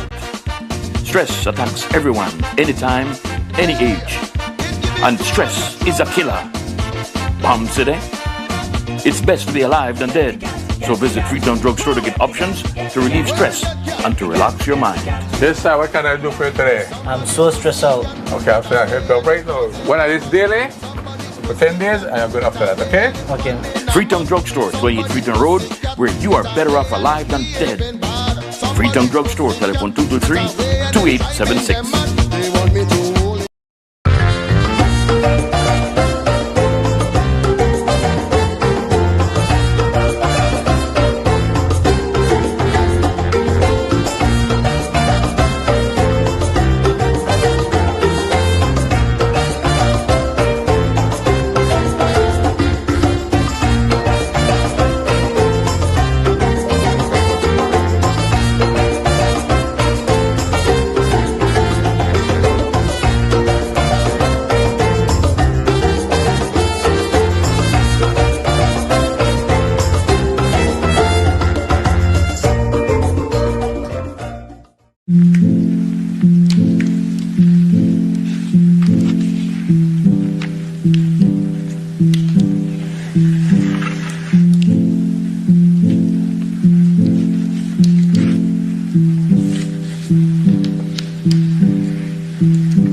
We have 15 communities today present, which comprises of the Cayo, Stancrick, and Toledo districts. We have water boards and village councils. The village councils are receiving maintenance equipment in the name of riding mower or weed eaters. Simultaneously, we're distributing water meters for expansion purposes, and also what that does, it helps water boards to become self-sustainable through proper water management, increase of revenue, and then they would be able to make investment back in their respective communities. Also, we have culverts, pipes, fittings for expansion purposes, and water meters. These resources are more than just equipment. They represent a commitment to rural development, community pride, and the continued partnership between government and local authorities. This is about service to our people. Rural communities must also benefit. Most of you that are here, if not everyone, has volunteer services to assist us to complement that humanitarian assistance that we are giving to our people. And without your help, we won't be able to do much. We want to build capacity. We want to build sustainability in your communities. That's important. We will help those who want to help themselves.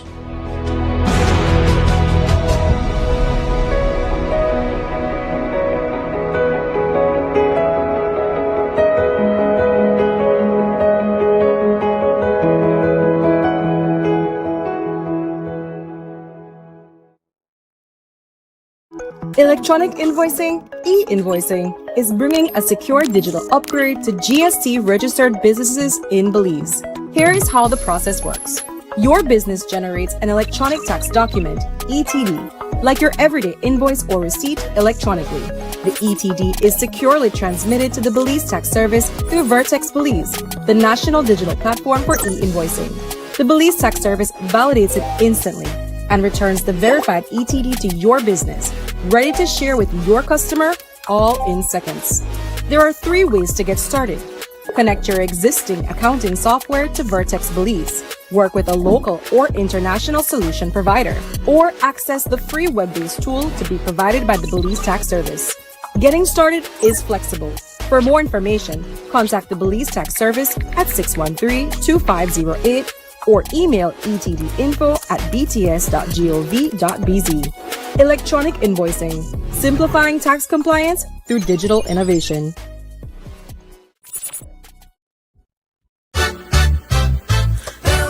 We've got the plumbing and electrical in our store. We've got the paints and the brush and light fixtures. That's for sure. We've got steel, cement, and tiles galore. And so much more. We've got everything in that store. We've got windows and doors just for you. In our store. We've got sheetrock, plywood, and hardwood too. That's for sure. Tools for gardening and the great outdoors. And so much more. We've got everything in that store. We've got variety. Everything. Quality. Everything. Quantity. Everything. And builders hardware variety. Everything. Quality. Everything. Quantity. Everything. And builders hardware. We've got the sinks and the tubs and cabinets. In our store. We've got the nuts and the bolts, so don't forget. And so much more. We've got service with a smile. That's for sure. We've got everything in that store. We've got variety. Everything. Quality. Everything. Quantity. Everything. And builders hardware variety. Everything. And quality. Everything. Quantity. Everything. And builders hardware. Builders who build with a passion and skill. Go to builders hardware.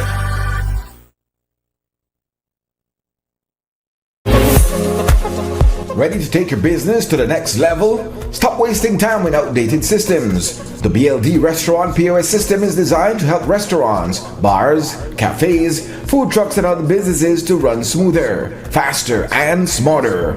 Try it free for 7 days. Experience the full power of our POS with no obligation. Test every feature and see how it can improve your daily operations. Table management, kitchen and bar monitoring, fast billing, order management, staff management, sales reports and analytics, and much more. If you love it, simply sign up with a one-time payment. No monthly subscription required. Whether you're a small, medium, or large business, We'll help you get set up with the right equipment and support every step of the way. Call or WhatsApp today at 615-5220. 16 Hudson Street, Belize City. BLD Restaurant POS System. Smarter, faster, easier. Built to grow your business.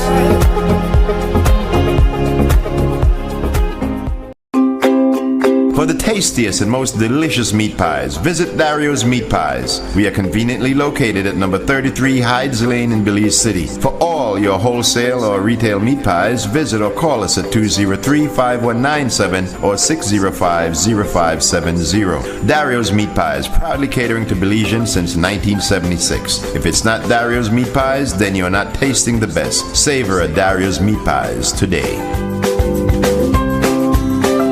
Dario's Meat Pies now doing deliveries. One moment, everything is perfect. But life can change in an instant.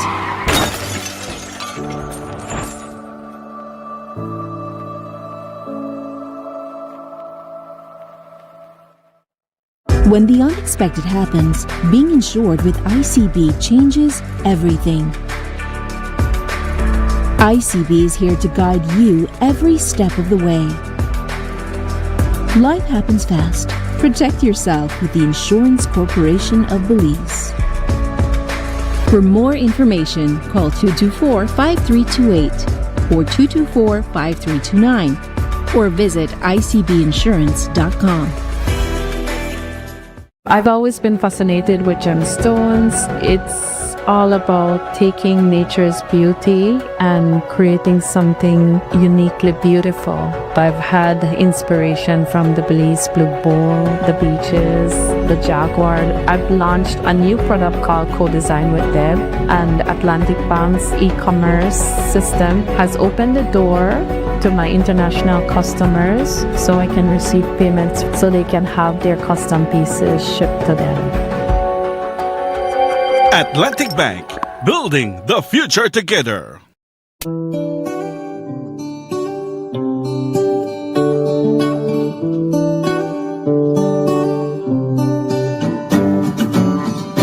BMA, Belize Medical Associates, they'll see you through and they will always care for you. BMA, Belize Medical Associates, they're there for you.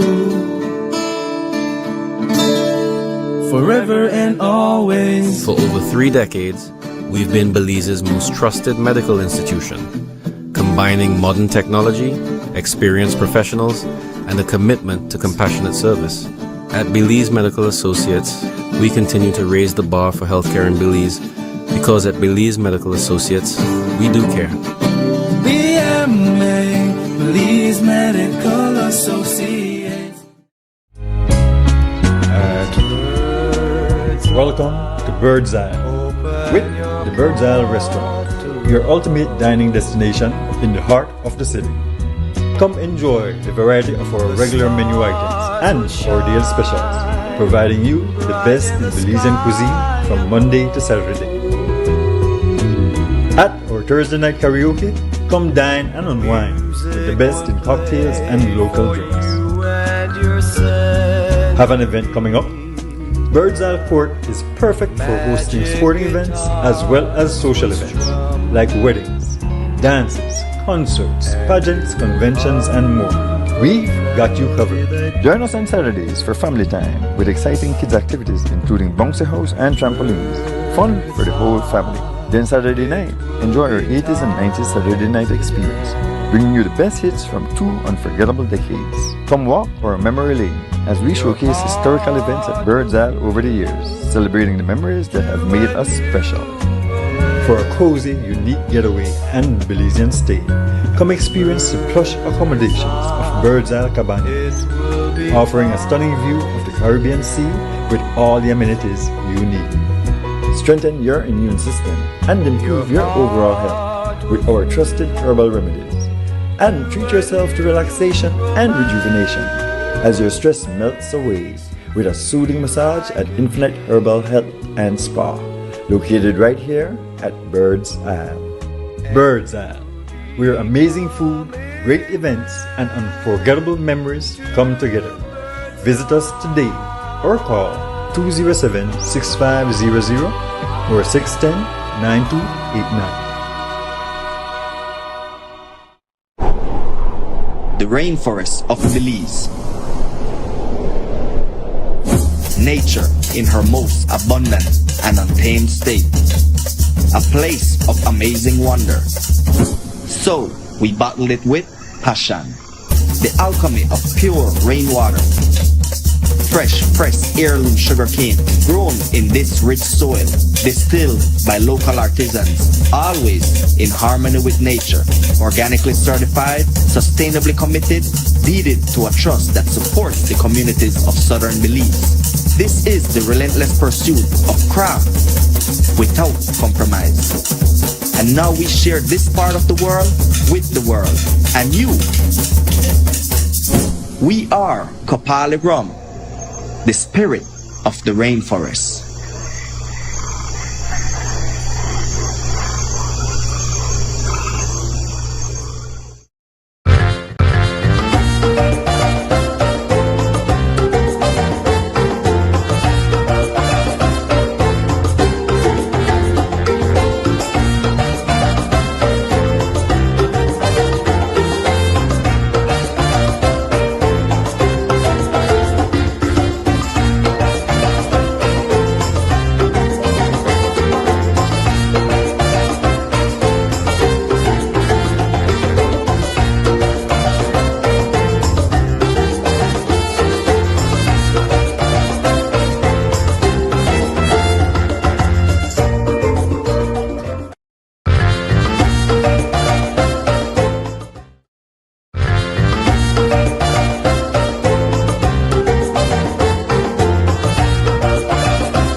Welcome back. Welcome back. It's going to be a short one because the second, access to financing and capital is already on the way. Let's have lunch a little bit. That's what they said. That's what they said. So, yeah, keeping it to schedule. I'll take it to the podium and rejoin the summit, the Belize Diaspora Summit 3.0, happening at the Grand Resort Residences here at XTV. Thank you, moderator. My name is Balani. I'm with Finance Belize. And Finance Belize, again, as a quick introduction, is the promotional and marketing and business development arm for the financial services sector. Okay. So, without further ado, I'd like to ask my panelists to introduce themselves. If you can tell us your name, your position, the organization you're working with. And just to get us started as we move from an earlier session on an engaging discussion, tell me one word that describes your mood today. So, Ms. Sosa? Pleasant morning. My name is Nilda Sosa, and I'm representing the Financial Services Commission in my capacity as Director of External Relations and Operations. One word. That's a tough one. I would say resilient. Do you need me to explain why? Okay, thank you. Hi, good morning. My name is Jorge Gentle. I'm the manager of the Small Business Development Center Belize, which is one of the technical units for the Belize Trade and Investment Development Service, Beltrade. Our mandate is it's a very broad mandate that looks at trade, export promotion, investment on small business development. In specific, my role is to provide support and coordinate national activities for entrepreneurial development. One word, visionary. We can elaborate a little bit after, but we're looking at how can we provide continuous support that makes MSMEs investor ready. Good morning. I'll start with my one word. It's Friday, so I'm happy. TGIF. My name is Monica Darianani Urbina. I am the Chief Banking Officer at Belize Bank Limited. I am in charge of the revenue side of the business, so in retail banking, commercial banking, the customer contact center, and our credit card and merchant services department. Thank you. Good morning, everyone. My name is Mario Lara. I am the Chief Finance Officer at Development Finance Corporation, the Development Bank of Belize. The one word that I would use is gratitude, because less than a year ago, I was actually a member of the diaspora living abroad, having a career abroad for 30 years. And here I am now being with this awesome opportunity to be a member of the DFC family and to be working on my legacy. So grateful.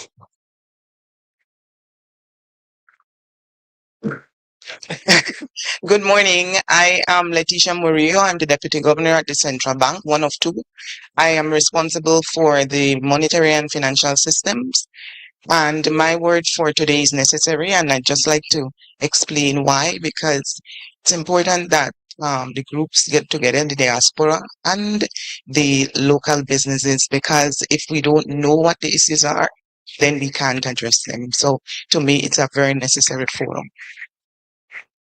Many thanks, esteemed panelists, for your introduction and your one word. So if we recap, we have resilient, visionary, happy, gratitude, and necessary. Sounds good altogether. But thank you for indulging in that. So let's jump right into key questions. But before we start, I'd like to give everyone a quick overview of Belize's financial services sector. So the financial services sector in Belize contributes about 8% to GDP, according to the Statistical Institute of Belize in 2024.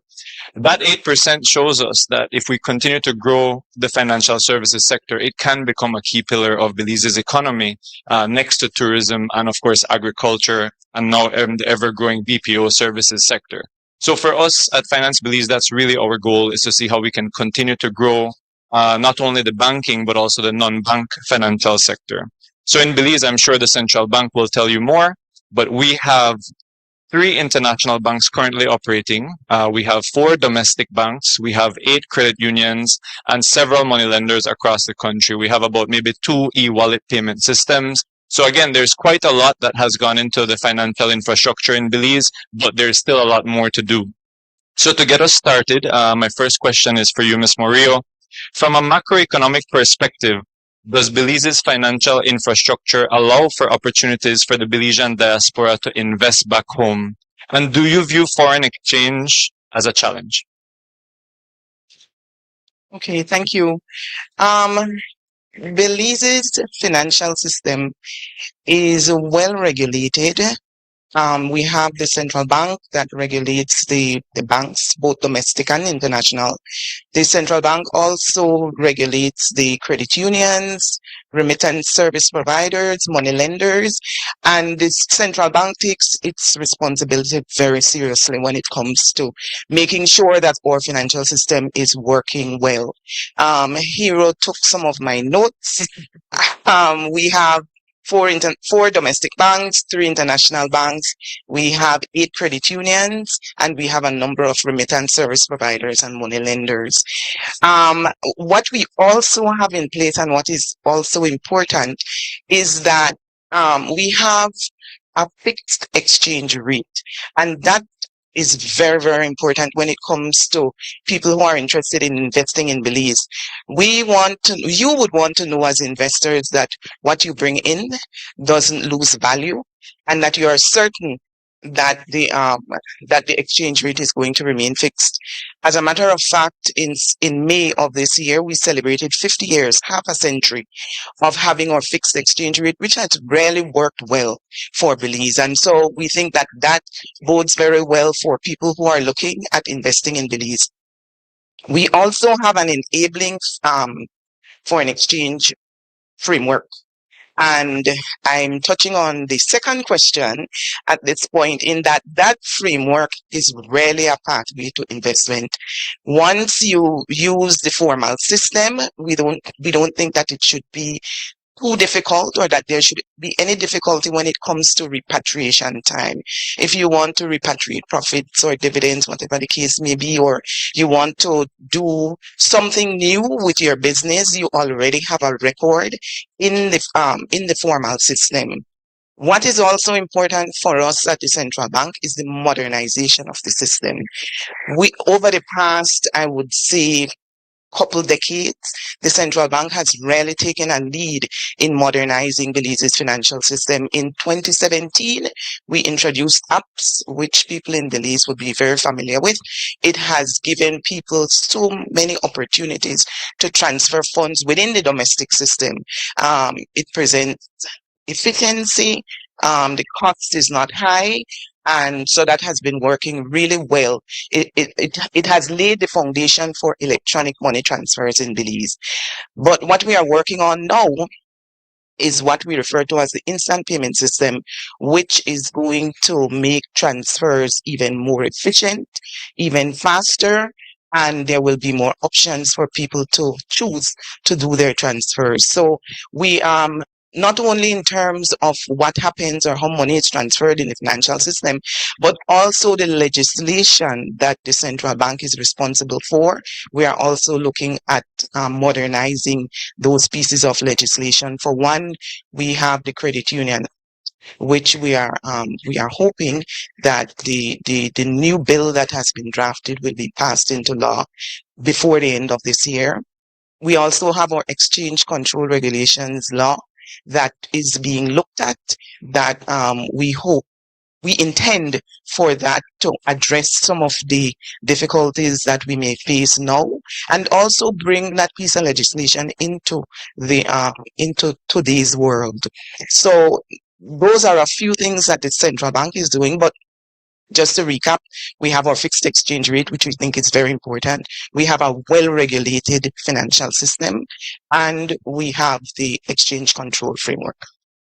Excellent. Thank you very much, Ms. Morio. I'm sure we may get some questions on that very soon. But let's move into then from the banking perspective. I'll ask Ms. Daryanani a quick question.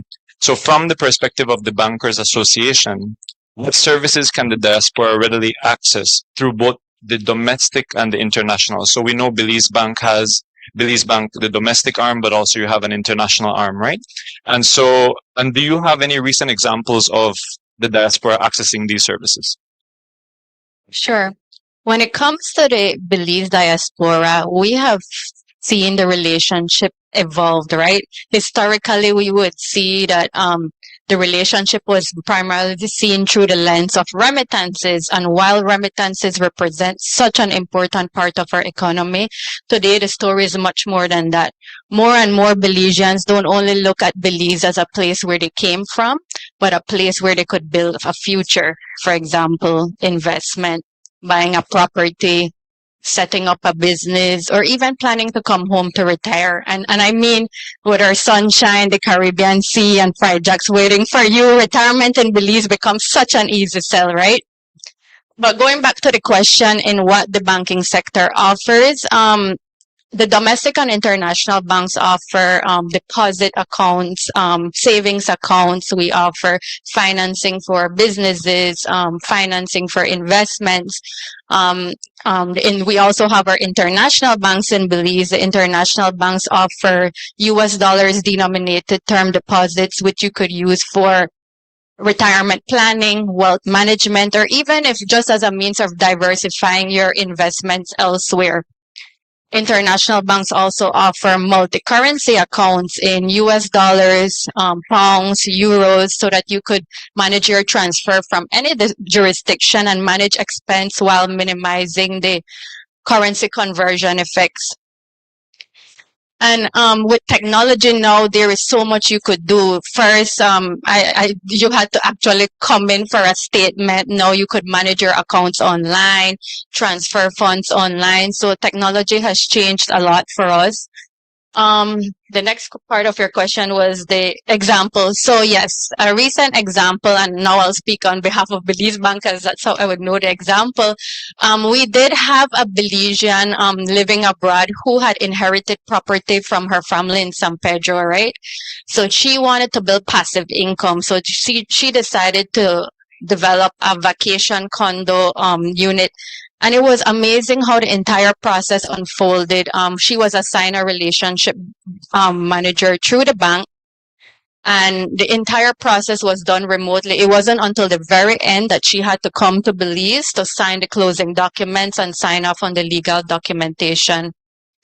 Another interest we're seeing in diaspora of late is that they don't only want to bring their savings to Belize, they want to come and mentor. They want to bring their international experience, their business connections, their knowledge to Belize and use that as an investment. And I always say, or there's this saying that Belizeans may leave Belize, but you can't take Belize out of them. Fully true.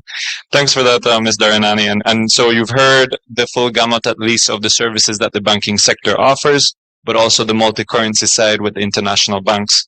So moving now then to the non-bank sector, my next question is for Ms. Sosa. What financial products or capital market channels does the Financial Services Commission offer that can help diaspora investments in Belize? Thank you, Mr. Balani. I must say that when people think about financing businesses, what naturally comes to mind is banks. Score at all the importance that the banking sector play and will continue to play for Belize's economic development. However, I believe that a modern economy also requires businesses to be able to access finance that goes a bit beyond traditional bank lending. And this is where capital markets can make an enormous contribution to allow businesses to raise financing and also allow investors, including the diaspora, to be able to contribute to economic growth. At the Financial Services Commission, and I will make that clarification because we often get that question, we do not offer financing. We are a regulator, and we do not offer investment products. So what we do is we provide oversight for markets, and we ensure that we develop the legal and supervisory frameworks to allow for businesses to be able to tap and to develop investment opportunities under legislation such as the Securities Industry Act 2021 and the Municipal Securities Act 2023. I think that Dr. Trombach made mention earlier in the panel that Belize does not have, and please correct me if I heard wrong, does not have a capital market. We do have a capital market under these frameworks. What we don't have is a stock exchange. But although we don't have a stock exchange, our legal framework supports capital market mechanisms. A recent example is Hydro Belize Limited. As you are aware, they did a public offer issue, and they were able to raise over $100 million Belize dollars, and they actually attracted subscriptions that approximately 2,000 Belizeans, which I believe included the diaspora and other institutions. What this demonstrates is that there is an ability, there is an opportunity to raise funds outside of the traditional banking sector. But there is also something that this demonstrates, and that there is a bigger investment appetite for well-regulated investment opportunities. Under the Municipal Securities Act, local authorities or local municipalities can be able to issue bonds for public infrastructure and public development projects. A recent example is the San Pedro Town Council, and let me refer to my notes, 28 million bond issue, which demonstrates how local authorities can tap into these frameworks as well to raise long-term capital, while creating opportunities for investors to directly participate in national development for Belize.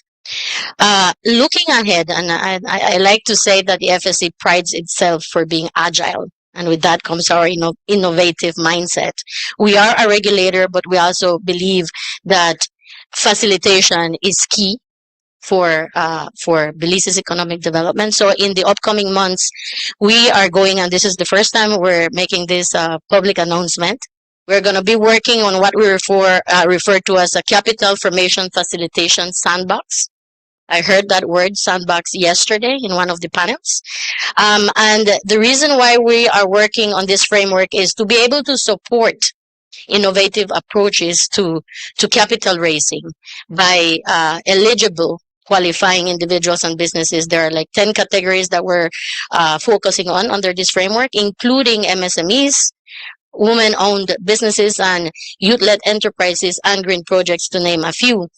Of course, while maintaining appropriate investor protection and market integrity, which is very important.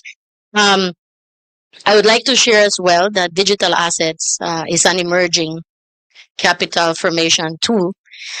We are preparing to go to take our digital assets bill for public consultation next week. I will not share a lot of details of this. I would encourage that you look forward to that public consultation. And as a diaspora, whether you're in Belize or outside, your inputs are critical as we develop this framework. I believe, to close, our objective at FSA is straightforward. It's to foster a modern, transparent, and well-regulated capital market that complements and not compete, but complements the banking sector. Thank you. Thank you very much, Ms. Sosa. So again, we've heard now from the banking side, and now we've also heard from the non-bank financial sector. And again, it's excellent to hear all the different financial products that are coming up soon, digital assets, a regulatory sandbox for capital markets. So congratulations and thanks for sharing. So let's now hear about development finance. We're going to move now into a question for Mr. Lara from the Development Finance Corporation. Can you tell us what are the financing options currently at DFC, and what are the types of examples that the Belizean diaspora has been accessing? Yeah, thank you. The Development Finance Corporation is the development bank of Belize. It is an institution that has a 63-year history, so it's older than the nation itself.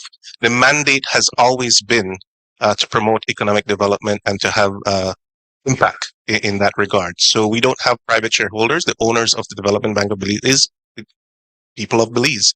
The government has a seat on the board, as well as members of the private sector and other economic sectors within the economy. We offer a wide range of services, and you can get financing from Belize. It is a statutory body. We lend only to Belizeans individuals, or Belizean-owned, majority-owned entities. So a member of the diaspora, and guess what? I am a living example of that, because before I became the CFO at DFC, I was a member of the diaspora looking to return home, wanting to build my home in Belize. And oftentimes that's the first step to have members of the diaspora invest back in Belize. And I was on the social media during COVID telling people, if your 401ks are bursting at the seams, guess what? Belize needs you. And I am a man that I live my words. And I reached out. I wanted to invest with DFC. It was my bank of choice because I wanted to invest in the bank that's owned by the people of Belize. I got very good rates, and lo and behold, it was that bridge for me. What was the rate? Let's keep that private. Yeah, but I do make my payments, right? And so that's therefore I have to make sure that I make those monthly payments, because now I'm interacting with the development bank in a different capacity. And as I mentioned, we offer a wide range of services, and Belizeans in the diaspora are able to access those services. I can't name names and I can't name clients, but I know we work with a lot of clients in terms of the housing development, affordable housing development. We are working with local developers, and I know that members of the diaspora are also taking advantage of those opportunities that we're seeing. Our portfolio, DFC's portfolio, grew by 8% year to year last year. That outpaced the Belizean economy. So we know that we're having impact in terms of our mandate, which is national and economic development. That's one of the things that I want to say as a client. Speaking as a client, I get it. I heard before the difficulty in doing business in Belize. True, if you've lived, and I lived 30 years in an advanced economy in the US, so I could go into a place and get a loan approved fairly easily.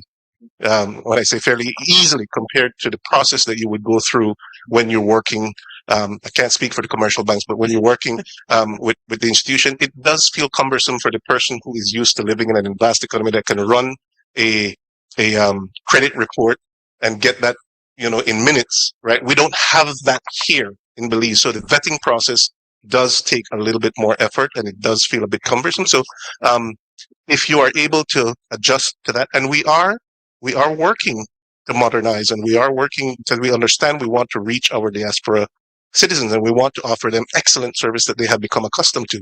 So we are investing within our organization to modernize, to do modern core management systems that will help us to offer more online services. There is a credit rating system that maybe the central bank can talk about a little bit more that we will have access to. We are trying to figure out ways to ease the ways of doing business. But you, as a member of the diaspora, have access today. We welcome you. We want your business. We encourage you, either as an individual or partnering with a Belizean-owned entity. You are a Belizean. If you want to bring your business here, if you have a business idea that you want to bring to Belize, DFC is welcoming you. Thank you. Thank you very much, Mr. Lara. And again, I think you've put Ms. Maria on the spot to speak a little bit about the credit bureau and credit ratings in Belize. So guys, please make sure you pay your credit cards on time, because now you will have a credit score very soon. But Mr. Lara, thanks so much for sharing about the DFC and that the diaspora can access financing there. So I think so far we've heard about the options from the commercial bank, the non-bank sector. We went to DFC, but now let's talk, Mr. Gentle, about MSMEs. So in Belize, over 90% of businesses are micro, small, or medium-sized enterprises, right? Many of them are trying to access capital, access investment. So you working at the Small Business Development Center, can you tell us what are some of the frequent maybe challenges to accessing financing that you've heard MSMEs face? Thank you very much, Hiram. You gave me a challenging question of the challenges. Nonetheless, it's very important for us to, just to share some context, Beltrade has quite a large mandate which looks at MSME development, export, and also investment promotion. From the aspect of MSME development, it has almost close to 14 years of experience from when it started back in 2012, and then expanded into adding a support unit specifically for export. It also has an investment arm and also a unit specifically for training of different priority sectors. Saying that in mind, some of the traditional commercial loans from some of the financial institutions that we have here present, as well as some of the credit unions, would be their primary source of financing. Some of the challenges, I think we can all agree that collateral is one of the main challenges, and I think it was alluded to earlier where real estate is equity and is wealth. Nonetheless, from our side, we look at how can we also support those who have collateral available, and it's making them investor ready. And I say that for our friends from the diaspora as well as our MSMEs locally as well. Beltrade focuses on creating holistic support, which provides access to finance by connecting them with financial institutions. We have quite a broad and also good collaboration with the financial institutions, Central Bank, the Development Finance Corporation, Belize Bank, and some of our partners, corporate sponsors for also the National MSME Roadshow, which we are currently in. This in itself provides access to information and support services. As I mentioned, making them investor ready goes a bit more beyond financing. It goes into creating or organizing management, export ready, governance, counting systems. How can we have them up to the scale where when they're investor ready, they can easily access finance from Belize Bank, the Development Finance Corporation. So mainly our support as a business support organization, we're looking at creating both holistic supports as well as national activities that can allow for that. Many thanks, Mr. Gentle, for that. And I think later we will delve into a little bit more on how we can have the diaspora support MSME development. So I think we're going to go into a second round of quick questions, and then I'm going to open the floor because I know more questions are here than from my notes here. But I want to ask each of you to be very brief in the next round, and then we're going to open the floor. So I'm going to start with Ms. Sosa, and actually, Mr. Gentle, what you touched on the collateral registry. Maybe if Ms. Sosa can share a bit more on that, because I know there is a collateral registry as well under the Financial Services Commission. But my question now, Ms. Sosa, is what are some of the instruments that the diaspora can utilize to mobilize investments in the securities market? So earlier you mentioned bonds. I know there is regulations for mutual funds, real estate funds, similar to REITs. So if you can share some of the examples and what are some of the investor protections that the FSC offers? Thank you. Sustainable economic growth, I would believe, requires long-term access to financing, not just short-term. And I will go back to commercial banks. They're important, and I have to say that because Monica will look at me. They're important, but they cannot be the only avenue for raising or obtaining financing, especially for businesses that want to expand, innovate, or undertake large development projects. We believe that capital markets strengthen the financing ecosystem by providing businesses with opportunities to raise long-term capital and also allowing investors to be able to tap into these investment opportunities. These mechanisms are of great relevance in Belize in sectors like renewable energy, tourism, agriculture, infrastructure, and even emerging industries. Collective investment mechanisms such as mutual funds or real estate funds, which are regulated under the Securities Industry Act, are a good investment option for the diaspora investors to pool capital together into professionally managed investment schemes.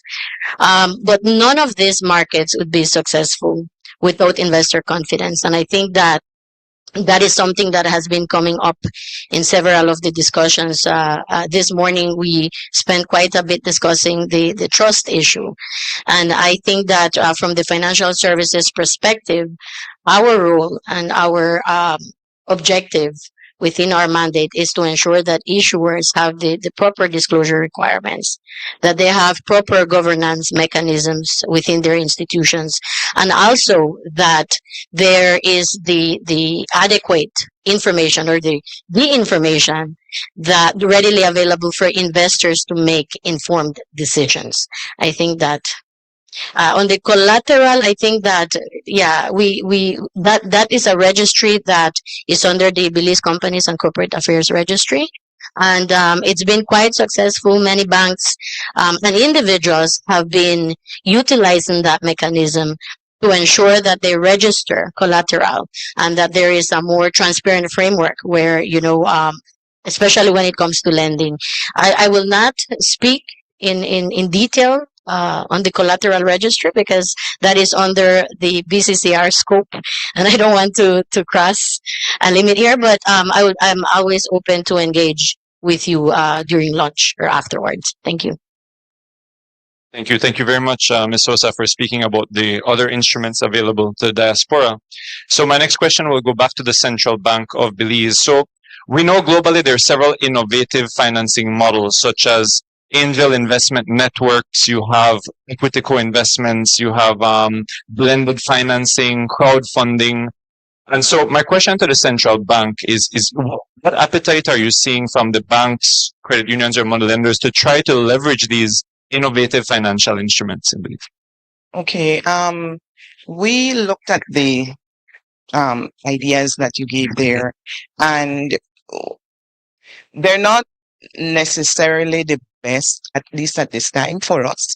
But we did come up with three options that could work for Belize. One is already two are already in place. One is syndicated arrangements where we have a very large loan that is financed by two domestic banks and financial institutions from abroad. And that has been working quite well. So we think that that is something that that borrowers can suggest to their lending institutions, or that lending institutions can suggest as an option. The necessary funding might not be readily available, and so there would be a need to collaborate with other financial institutions, whether locally or from abroad. That's one.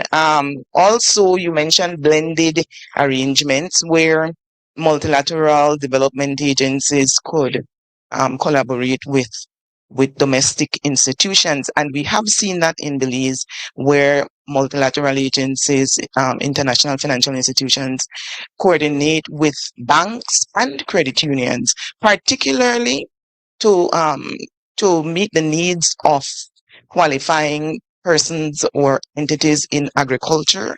And also they tend to focus on at least small, medium enterprises. So we have seen where there has been that kind of collaboration between international agencies, development agencies, and credit unions or domestic banks here in Belize.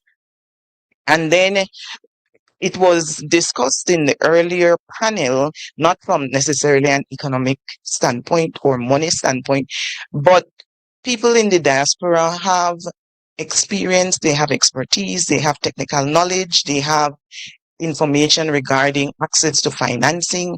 And so those people can certainly come into contact with people in Belize for the resources that they have available, not only money, but to provide technical expertise where it may be needed to support an entity that is trying to get off the ground. So while we have institutions that could work together to meet the needs of investors, we also feel that individuals or companies can come together on their own to support businesses that are interested in doing business in Belize. Excellent. Really, really excellent response, Ms. Murillo. And I have to repeat again. So syndicated loans, blended financing, and you mentioned diaspora experience, right? So co-investment. Okay, diaspora co-investment. So again, you're hearing about innovative structuring of financing, and I think the central bank is sharing that Belize is open for that.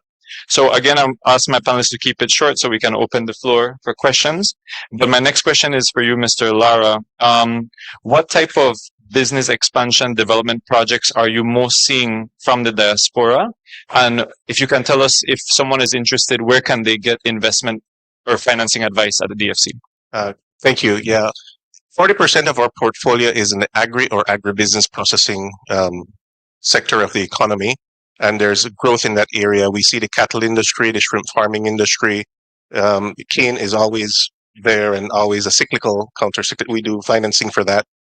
So that's a big part of our portfolio. The tourism sector, obviously, we've seen a lot of demand for the example that you just gave, Airbnbs and members of the diaspora who want to move back to Belize, build their home and have it as an Airbnb for the meantime they decide to come back, or both. We're seeing a lot of that activity. And then recently, DFC received accreditation through Green GFC for energy, efficient energy, solar farming. We're looking for those types of projects. You might, if you look at the Belize TV commercials right now, electric vehicles are coming to Belize. You hear about the national. Again, we have a national mandate. You hear about the effort from the government to electrify the bus services here in Belize and the companies. But we'll need that energy supply. So investing in solar, climate financing. We have access. DFC has access to climate financing now, again through our accreditation. So building climate resilient housing, renovating. If you own a home in Belize and you want to renovate it to make it more climate resilient, that is an area where we offer financing to that. Or if you have a business that can offer that, those are a lot of the areas. I do want to mention fairly quickly too, we've been working with central bank and the commercial banks to bring a national guarantee fund to the mix because there is liquidity within the system here, and we think that the national guarantee fund will help to unlock some of that liquidity. So we're focusing on micro and small, medium-sized businesses, which a majority of Belizean businesses would qualify under the MSME's definition. But if you have a small business idea that you want to do, but you might not have the right collateral in place, hopefully we'll have a solution for that coming up, because that's an innovation that we're working on with our partners to do.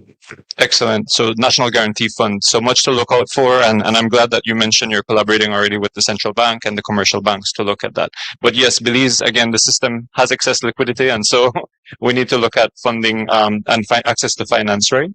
So moving now to the MSME portion of the discussion, I want to maybe ask Mr. Gentle, and then we'll wrap up with you, Monica. If the diaspora here is interested then to invest in a small business in Belize, you work a lot with MSMEs on a day-to-day basis. You provide advice to MSMEs.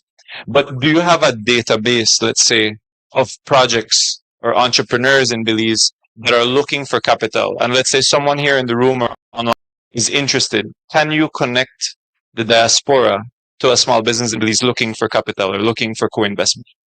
Thank you very much, Hero. And definitely, yes. Beltrade is a one-stop shop for doing business. Our motto is making business happen.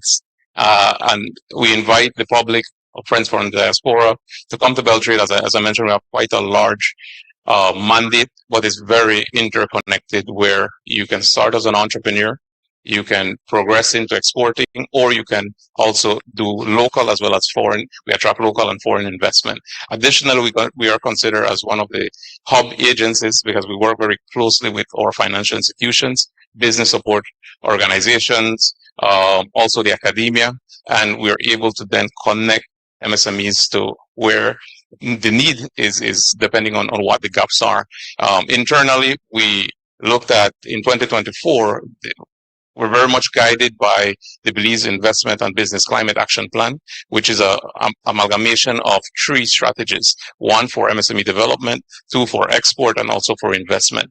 This strategy, in the amalgamation of it, created more efficiency in bringing stakeholders together.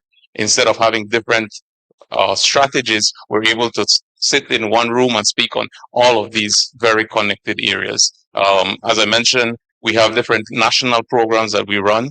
We have the Belize Investment Summit, and we were just speaking on that just a little bit. So we also coordinate national activities that allow for entrepreneurial development, export, and investment. As I mentioned, the roadshow itself provides an access to information, and that's why I say a one-stop shop. So there is a database. We have close to 3,500 MSMEs, micro, small, and medium-sized enterprises in different tiers. And one of the questions is also investment. And for us, we are there providing support to make them investor ready as well. And as I mentioned earlier, is looking at different areas of governance. Additionally, we're not a financial institution, but we do administer grant programs for the government as well as our regional partners. Just within the last year and a half, we've provided $497,000 in grant programs to different tiers of investment, either it be at the startup, at mature, export, or also in different areas such as digital transformation. Excellent. Thank you very much, Mr. Gentle. So I think, again, if anyone would want to connect with a Belizean entrepreneur or a small business looking for investment, again, Beltrade is the place through the Small Business Development Center.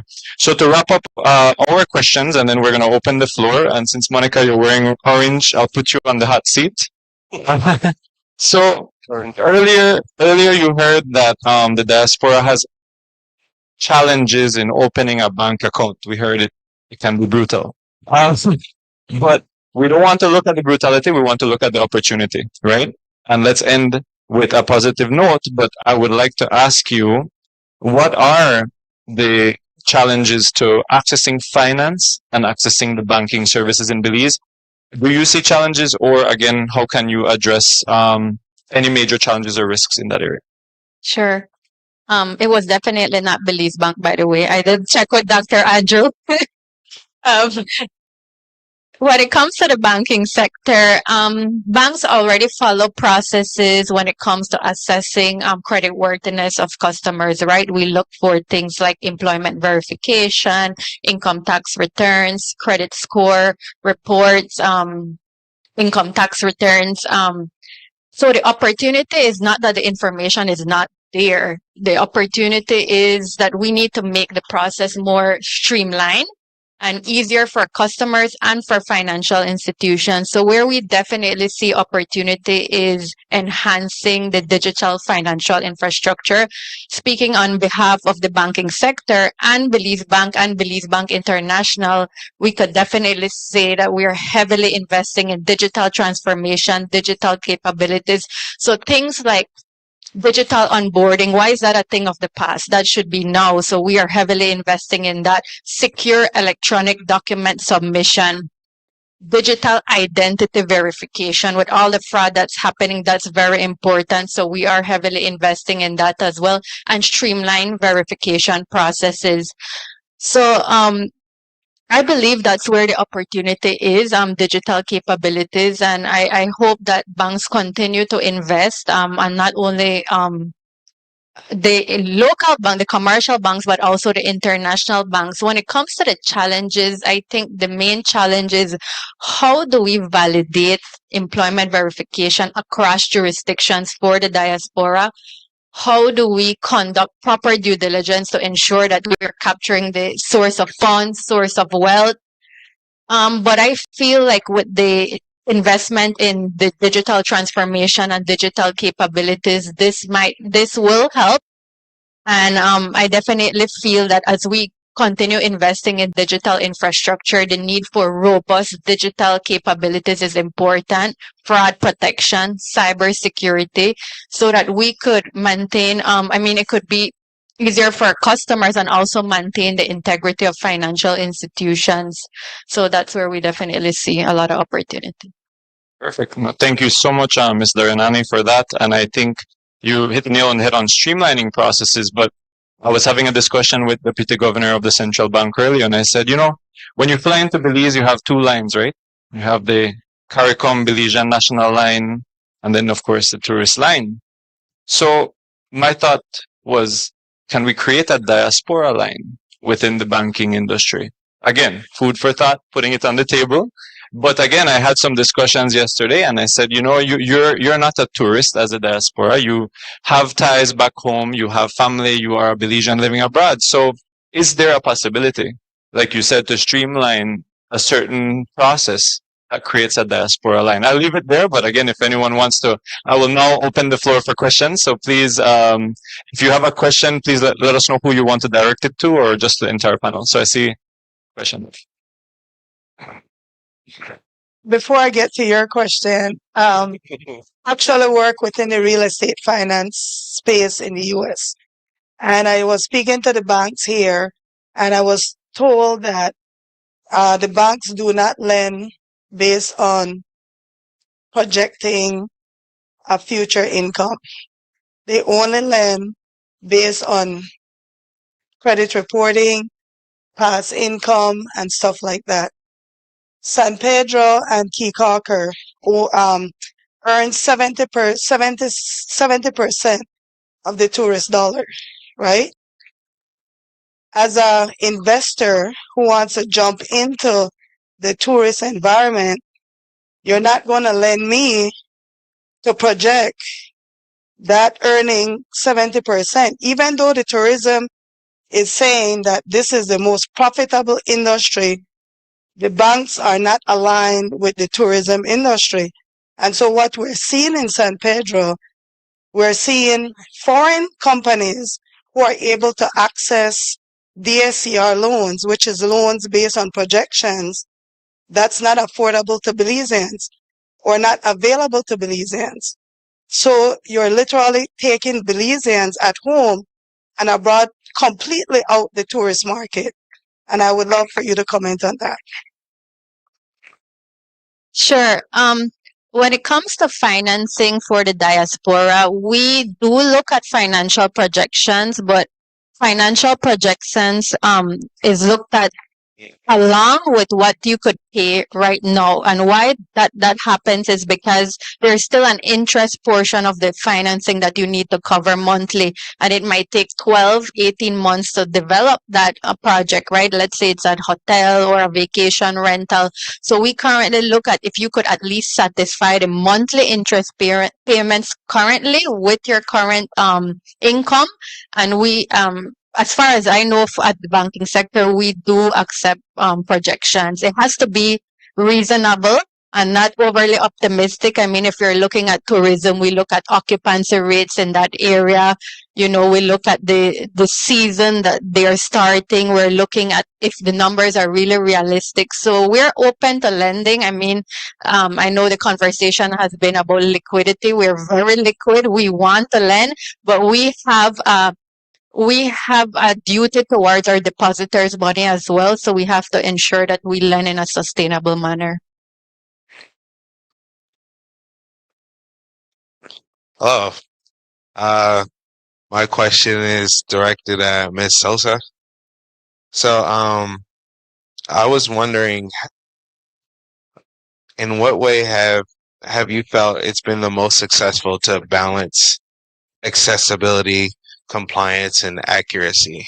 I'm kind of curious as far as what's the best way that you go about balancing those things, because in my mind it seemed very difficult to balance. She needs a mic.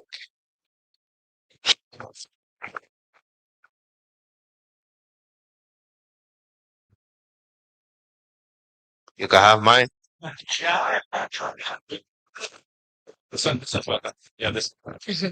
Thanks for that. One of the things that we look at is the viability and the investment readiness of an individual.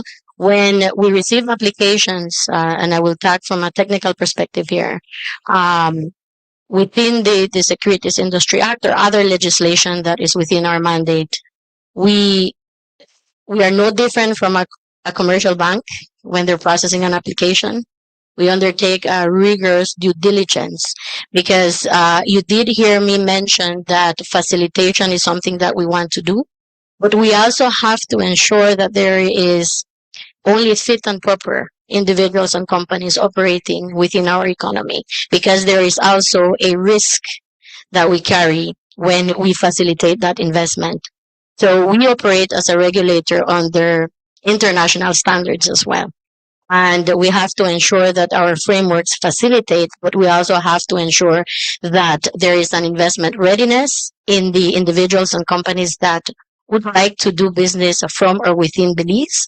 So we ensure that they have the proper disclosure requirements, proper business plans and business models, financial viability. They have to be solvent. We look at other fit and proper factors to ensure that there is a balance between what they can comply and not. You heard me mentioning the capital formation facilitation sandbox. And the reason why we are developing that framework is because our process to issue licenses or to register you under the Securities Industry Act is very rigorous. I will use the word that Dr. Trumbach used this morning. I think it's very famous. No, it's brutal. So we work with the stakeholders, we work with the industry. We actually, during the process, engage with you because we want to, even before we start the process of determining if that is a viable application, we want to hear from you in terms of what is it that you have as a foundation. Before we put you through the process, and at the end, we will tell you, no, you don't qualify. So I hope that satisfies your question. Okay, thank you. Go ahead. You guys, finance is my cup of tea. Forgive me. This is how I made my living for the last 25 years. Now I'm going to bring something really back to ground to you though. When I had to update my bank account at the Belize Bank, That thing caused me a lot of pain, and I'll tell you why. They wanted to know my whole American lifestyle and the much money I make, and I never want to share how much money I make and my wife make together, because if that gets to other people, they say, them Bali are rich. So it was such a hard thing for me, but I had to do it because of full disclosure laws with the United States and here. So how can you guarantee that whoever works at the bank know and tell their friend, why Dr. Williams make a lot of money, or this one? That's a real concern that I had. I ended up having to do it because I needed to have the accounts here, and I trusted that. It's funny because people in Belmopan know me, all of us know them, and the people who are doing my transactions are family friends. So I was so concerned that maybe there are leakouts with Dr. Williams and the wife, the Mick, and I'm being funny with it, but it's a very serious question. Okay. Well, first of all, we do take confidentiality at the banking sector very seriously. I mean, employees do sign a code of conduct, and we go through a whole orientation when it comes to confidentiality. And if that is breached, there are very serious consequences. And like you said, we don't ask this information because we want to get into your business. Remember, banks deal with correspondent banks, right? There is funds being transferred on a daily basis. And I think in 2016 or 2017, we had lost significant correspondent banking relationships, which really hindered our business. So, I mean, maybe things were easier back then, but as things are advancing, I feel AML requirements are getting more stricter. But I mean, we depend on our correspondent banks, and that's the whole reason. But again, going back to your question, we take confidentiality very serious. So, Mr. Williams, we won't share your information. One second. I think Mr. Lara wants to add. Yes, go ahead. I'll add from two different perspectives, right? Because I was in your shoe at one point, and I'm a Belizean American. So I have to fill out the form to report to the US all of my assets and holdings and everything, right? But I also worked in government for California, which published my salary. Anybody could go and look up and find out what I was making in the US. So I had no choice, right? I mean, I was a little bit more comfortable with it, but I do want to double down that we have very, very strict, and we go through an audit process where we had a penetration testing done at DFC, where we hired people to see if they could hack into our systems to get our data and give us a score and tell us where our weaknesses are and fix it. And we like to report that we did very well on that audit. So we take it very seriously. The financial institutions here in Belize take that very seriously because it's business. If we have a breach, that could kill us, right? So we take that very seriously. And but my perspective, I was a little bit more comfortable with it just because of where I worked with. And I think in the world that we live in now, I feel like privacy is an illusion at some point. Yes. Perfect. No, I see a few more. So I see Oliver and Dr. Chumbak at the back. So maybe we have about 3 more minutes. So maybe Oliver first. Yeah. Thank you. Yeah. Oliver Ducard. I'm founder of a fintech company for cross-border payments. In my research, I'm looking online and I can see there's a lot of frustration with banking fees, access to banking, particularly probably at the lower end of the economy. What are we doing to expand competition, in particular in that fintech startup area, so that we can get innovation and bring in new ideas? Because with the small amount of banks we have, you can see that it's pretty, I would say at this point still, no instruction intended, but it just needs a shot in the arm. I think you probably asked that question more from a commercial banking perspective, but from a development bank perspective, one of the purposes of the National Guarantee Fund is to lower cost of access to capital. That's one of the things that we're trying to do. And in terms of our model is different than a commercial bank because the development bank borrows and then on lends. We borrow from international financial institutions like the IDB, CDB, different institutions, and we negotiate very hard on behalf of the people of Belize so that we can lower those rates, so that we can then offer that on to the clients here, Belizeans that we're lending to. In terms of the market drives competition, right? So we do kind of compete at that level. But yeah, so those are some of the things that we're doing to try to make sure that the access and cost of capital is reduced. Monica? And just to add to that, I know Hero mentioned early on in his conversation the digital wallets, right? So we do have, when we did our research, I think more than 30% of our population in Belize is currently unbanked. So what we did, we developed the eCash app, which is mainly, and honestly, we don't earn any profit. We're making significant losses in the wallet, but that's part of our financial inclusion mandate, so to ensure that everyone has access to the services that they require. And with eCash, it's very much it's very affordable. You could go to a store, just download your wallet and pay for your goods and services, and there is no fee on the consumer side. The fee is on the merchant side. So that's one of the things we did for the unbank. And again, like Mr.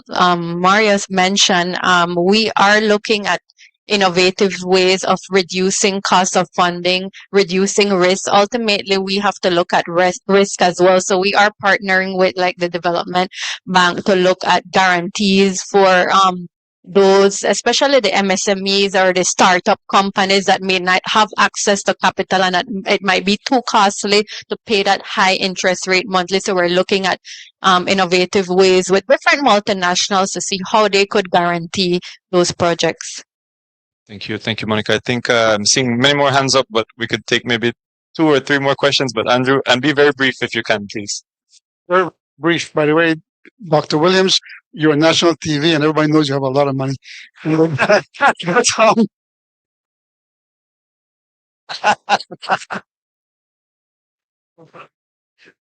Just to clarify, in my mind, the capital market is pretty much institutionalized. We don't really have individuals being able to do private placements and setting up those type of, and that's as it pertains to diaspora. I do know we did subscribe to some of individually to the Hydro, but those are once-off items. They're not a complete process where it's there all day long. The second item is to the banker. We have a public company. We walked into the bank, not to your bank. I must say you were extremely helpful to us. But they asked the question, who are the beneficial owners?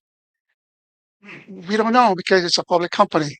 So that's where we end up with the wall. Can you we could do it probably off site, but we need some direction on what to do and something like that. Sure. I'll just add to that. Publicly traded companies, we don't normally ask for the information of all the list of shareholders. I mean, you're publicly traded. You could already find the information online.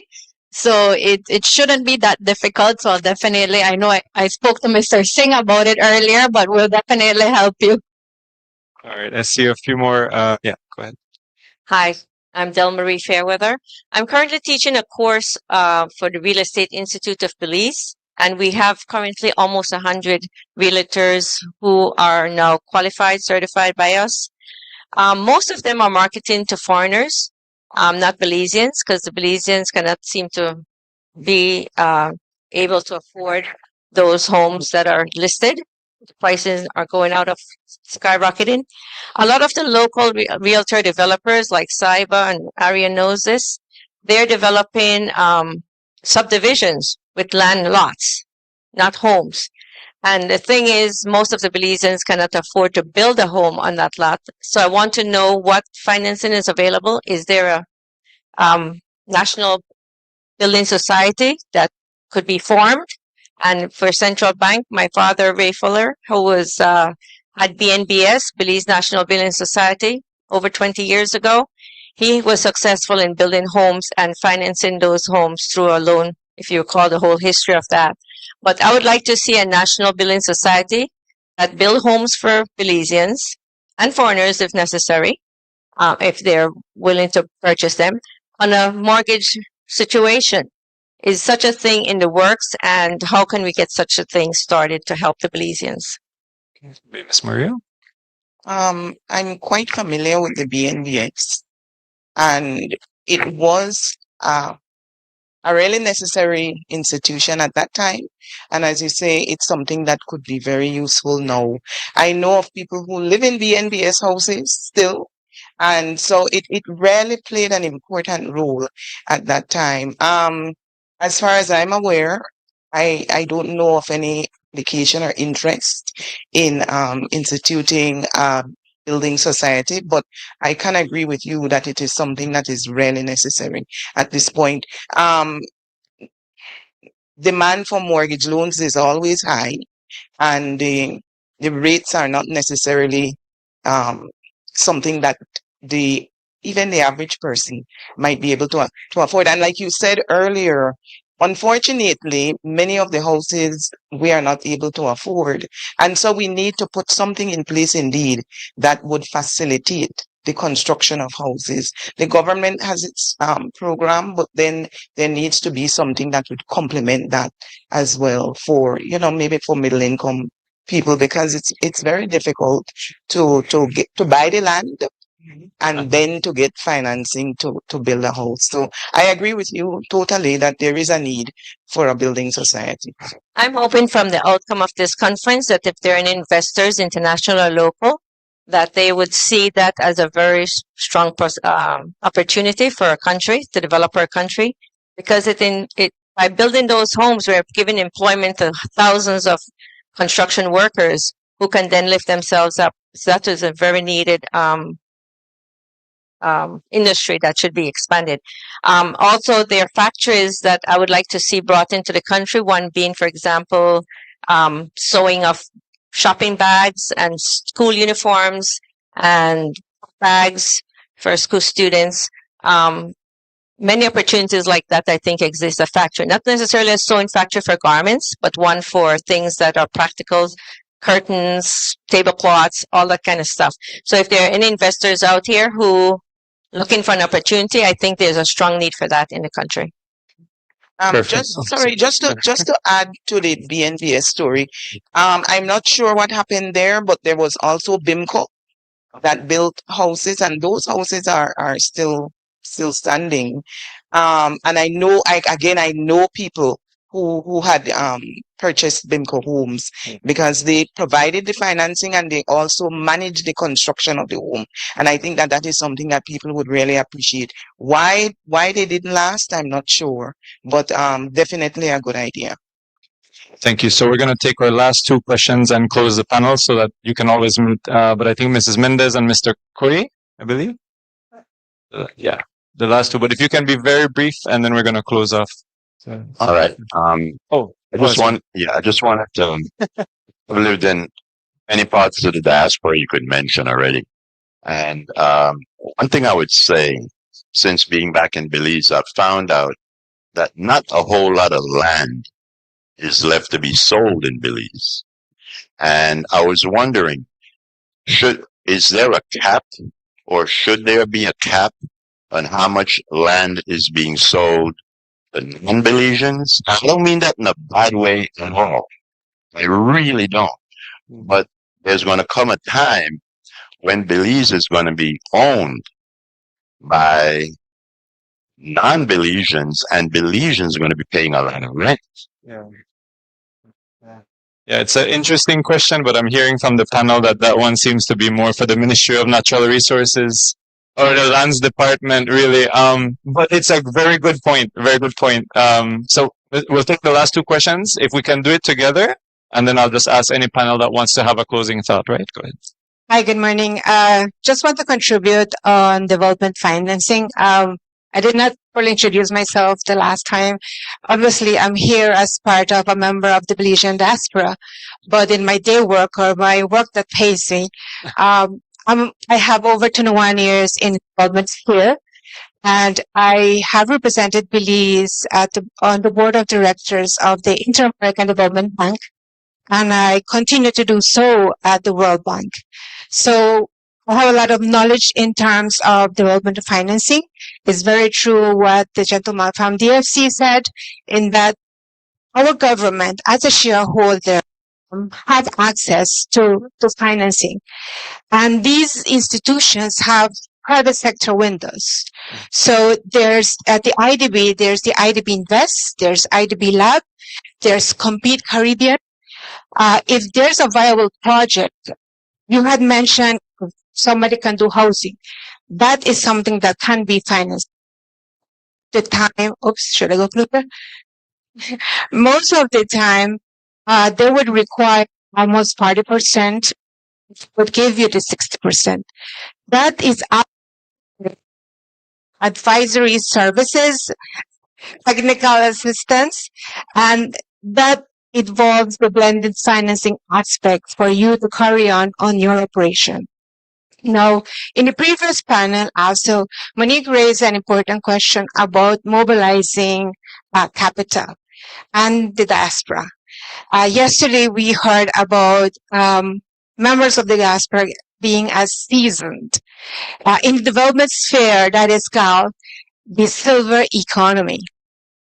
So I think what we're calling here for the next step is for us to have a diaspora economic capital strategy and see how we come about doing something like that. Thank you. Thank you. Thank you very much, Mrs. Mendez. Mr. Clerk.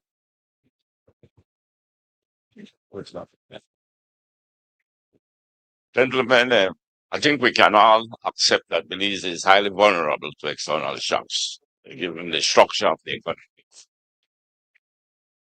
But credible studies have been done for Belize in the past that we have both competitive and comparative advantage to industrialize the country. From all I have been hearing over the years, that we have tremendous amount of capital, financial and human, in the United States, who are Belizean. And we want to bring that capital to Belize. And we need to do it through the investment, and we need to do it through. Belize has one development bank, the DFC. We have the chartered banks. I must say, without calling them, that I have seen a chartered bank perform like a development bank to help this country with great risk, but they came through. The question to you all, though, is that how can we bring that money from you all in the United States? The equity investment, yes, but I think we need to channel it more through no banks. But the banks must do it in a way that it will be attractive, so that when the money moves through that into the industrial side of investment, then we can remove the interest and dividends, and we can guarantee dividends. We can, as been done now with a government-owned institution. So I think we have tremendous amount of knowledge right in this room. The problem with us, too many of us are stepping back when we should be stepping forward. Question: what can the chartered banks do now to bring that capital from there to here? Okay. So before you answer, Monica, I just wonder actually if we can go down the line and have a closing thought, because I think Mr. Curry and what Mrs. Mendez said are a good way for us to wrap up. And I'll ask each of you for a closing thought on that. So one is a diaspora economic capital framework, right? We talked about a diaspora fast line, or a diaspora line, and then we just talked about how can the diaspora bring the capital back home. So I want you to give, each of you to give a last closing thought on that very quickly, and then we'll close the panel. Go ahead. Okay, what comes to mind is maybe what I had mentioned earlier is that exchange control is not really control of the foreign exchange, but really to facilitate the use of our foreign exchange. So we have in that framework a pathway for investment. So once you follow that pathway, it shouldn't be difficult to at least start the process of getting your investment in Belize. And also I have to mention that we are in the process of modernizing that exchange control framework, which we want to bring it into the 21st century. The act was written many years ago.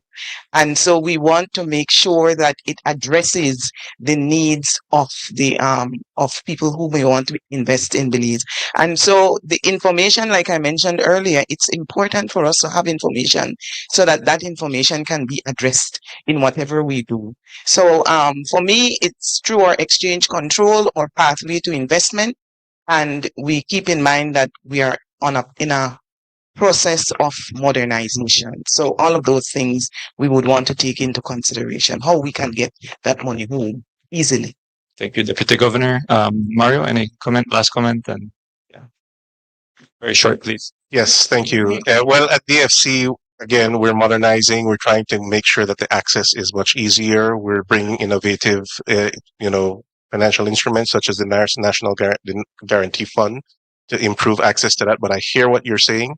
One of the aspirations that we have, we get credit rating, right? And we're one notch below investment grade, but we're trying very hard to work on de-risking our portfolio, doing all of those things that we need to do so that we achieve that investment grade and we can issue, like, my aspiration, my dream is to one day be able to issue like a diaspora bond where people can see that, look, I can put an investment in this bond, and guess what? That is an investment in the national economy. So that's something that we have been talking about. Very good talk. Monica? I think that we see a lot of business organizations in Belize, like Beltrade, the Chamber of Commerce, doing excellent work. But I still feel like the support is so fragmented. When it comes to an entrepreneur, they would need to go to one organization for training, another organization for financial advice, then another organization for mentorship. While we have the diaspora ready to invest, they want to invest, but they don't know where to start or what businesses are investment ready. So I feel that stronger alignment with government, the private sector, banks, and the diaspora is very important. We definitely see opportunities. Like, let me use a practical example. We had a situation where we had a customer, a young entrepreneur in Orange Walk, who was just starting off in the agribusiness. And while discussing with other commercial clients, we had an executive who was banking with Belize, who has been in the global food company in Canada as an executive for over 20 years. That young entrepreneur, if there was some way to match them, could have gained mentorship from this executive. That same diaspora could have invested in his own business, and the entrepreneur would have gained world class exposure. So I think there has to be something, maybe like a national investment readiness program, so that you could do matching with like young entrepreneurs who are just starting up that might not have the expertise and the capital, while you have diaspora waiting. And I think that's the way banks could try to connect. We see customers from the international side and from the local side. So we would see, like in this case, a young entrepreneur that lacks capital. How can we match them? I mean, we can't share information based on our current laws, but if there is some program to match them, then we could attract that investment into the commercial banks. I think you put Jorge on the hot seat for that question now, because Jorge, how can we match MSMEs to capital? She did bring up Beltrade before she started, right? So thank you very much for acknowledging the work that Beltrade does. And right this said, and this is almost a call to action, because as Dr. Williams did mention, there's a lot of frameworks that are very well structured in the support network. Financial institutions, there's a lot of programs. Well, if there's something that I would want to do, is a call of action to our stakeholders to really create that ecosystem more formal for our diaspora investors, a clear pathway on where to go. If you're investing in Belize, I invite you to join Beltrade. How many of us know about incentive programs Beltrade has to offer? There are fiscal incentive programs that we are promoting. Again, different tiers for large investment. There's also MSME investment for fiscal incentive as well. There's for packaging and labeling material as well. So there's quite a lot. As I mentioned, it's a call of action for us to come together and create a clear pathway of support. Beltrade does have quite a large span of services for entrepreneurial support. We have national activities such as the roadshow. We have Entricon, the entrepreneurial convention, coming up, and we do collaborate. We have almost 25 agencies coming together, joining us on the roadshow. But as mentioned, we want to do that also for our diaspora investors as well. And for us, it's in our mandate within BIDCAP, as I mentioned, the strategy for investment, export, and MSME development. It's a 6-year strategy, and diaspora is one of our niche markets to who to attract to, from getting support, from connecting you to MSMEs who who are also looking for investment, also creating and promoting these incentive programs. So again, a call of action also from the stakeholders, but also to investors from diaspora. If you're investing in Belize, join Beltrade, reach out to us. We can be one of your resources for information or access to information, or connecting you to the different agencies that may be able to support you in your investment. Thank you. Ms. Sosa, closing thoughts? Closing thoughts. I think that what I've been hearing from other responses is that word that I mentioned earlier, investment readiness. And I will talk in my capacity as Director of External Relations and Operations, but also as the former Director of the Small Business Development Center at Beltrade. There is a lot of businesses that have great innovative ideas, that have tremendous growth potential, but most of them are not investment ready. And I think that investors, whether it be private investors, institutional investors, banks, development institutions, what they want to know is that these businesses have viable business models, that scalable business plans, that financial information is there. We mentioned audited financial statements. When investors want to invest in a company, they want to make sure that there is a governance structure in place. But investment readiness, I believe, is not in silos. It's not a one individual responsibility. It's a shared responsibility among government agencies, regulators, banks. And I think that the private sector also plays a role, the diaspora, outside of the financial element. You bring a lot to the table. You bring your professional networks. You bring international expertise, technical expertise, and an ability to connect our MSMEs or our businesses to international markets.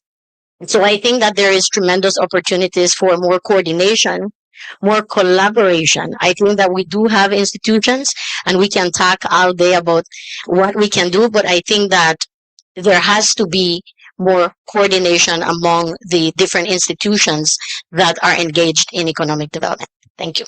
Perfect. And thank you very much, Ms. Sosa. So with that, I would like to invite you all to please give our panelists a big round of applause. They have been excellent.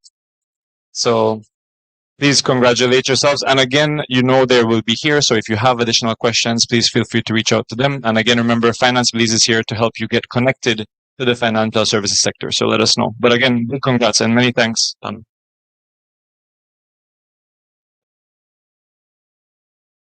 That ends our panel sessions. We really want to thank the financial sector because this was a very fruitful discussion. Could you guys please go to the Coral Room where we're serving, which one? Sea Breeze Room where we're serving lunch. And please come back in the afternoon so we can learn about companies that you could potentially invest in. Guys, you heard it, some financial, scenarios and the difficulties and capital of accessing finance. See, we always talk about that on this too, right? Availability of finance and plus why, right, and that's why it's hard to get off the ground. Yeah, especially in Belize, there's a lot of hurdles, right? And basically, the panel just said it like, no, it is what it is. That's what it is. One of the gentlemen actually said that doing business in Belize is, what did you say? What was the word? Brutal, yeah. Brutal, yes. That's been the word for the day. That's been the word. Very, very informative a panel discussion. Very lively, actually, and a lot of participation. Coming up a little bit later, because I believe that they're going to be breaking. Yeah, I got to break the lunch. Yep.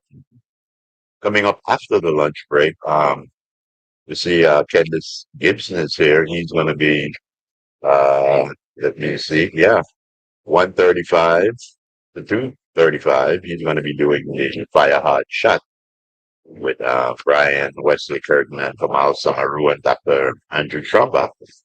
And after that, that's today. How was it yesterday?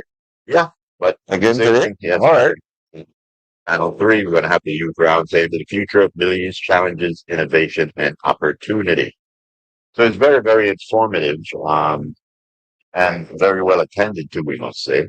Yeah. All right, guys. So yeah, this is XTV and Crim Radio, and the summit continues, but It's a pause for the cause. That's right. You got to put the gas in the tank.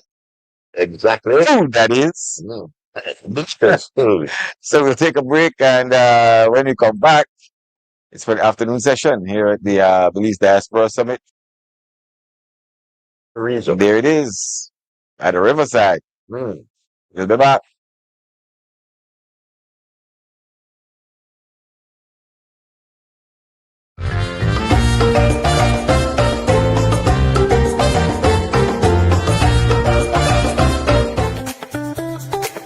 Prepare for the sweltering heat with a Rheem AC unit to keep you and your family cool and cozy.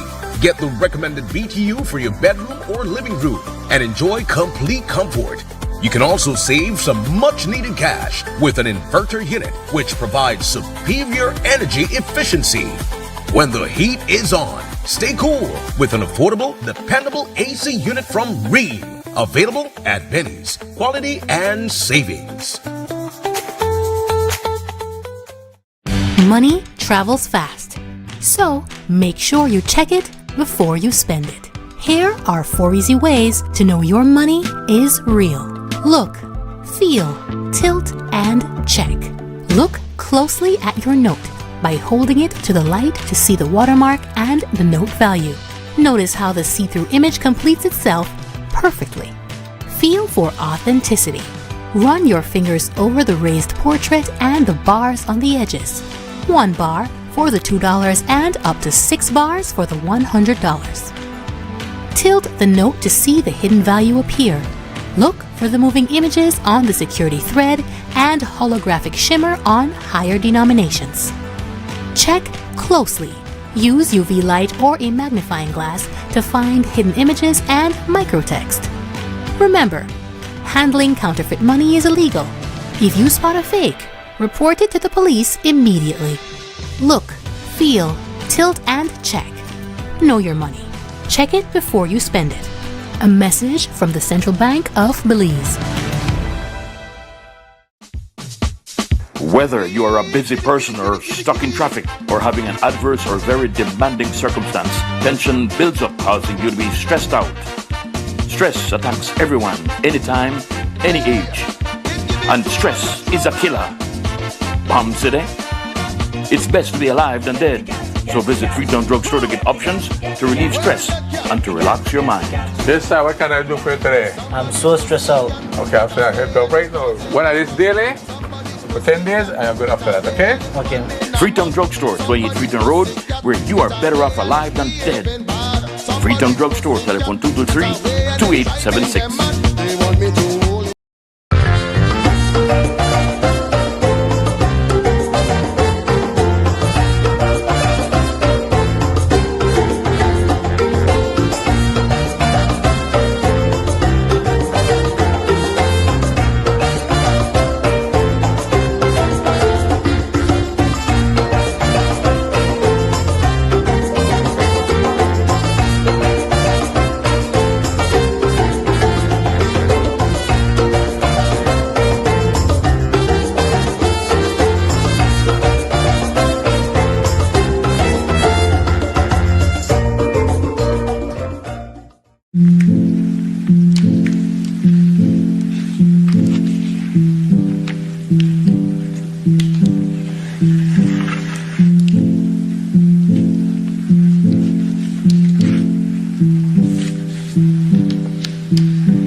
$173 outstanding public officers who have each dedicated 25 years of service to the people and nation of Belize.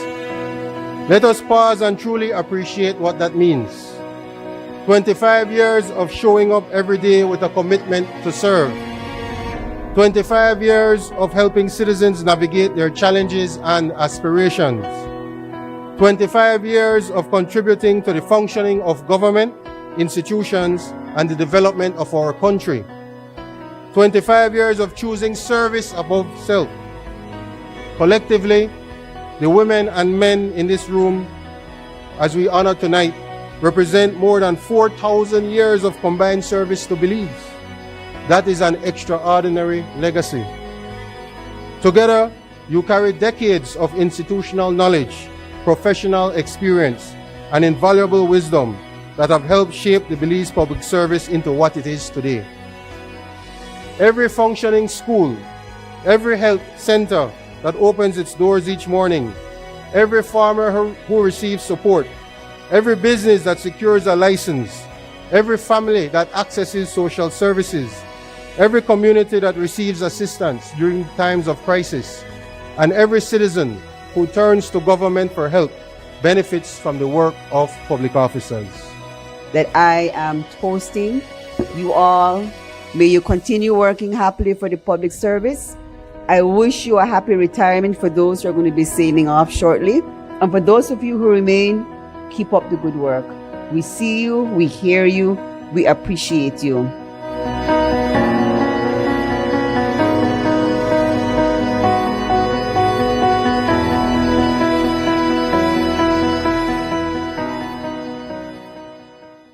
Belize is introducing electronic invoicing, or e-invoicing. This means invoices, tax receipts, debit and credit notes will be issued, transmitted, and received in a structured electronic format, not a PDF and not a paper document. If you are GST registered and you invoice other businesses or government agencies, your documents will soon need to be created, sent, and verified through Vertex Belize, Belize's national digital platform for electronic invoicing. Why does this matter? Because it makes tax reporting faster and simpler. It reduces fraud and ensures every transaction is transparent and secure. The e-invoicing rollout will start with large GST registered businesses, then smaller businesses over time.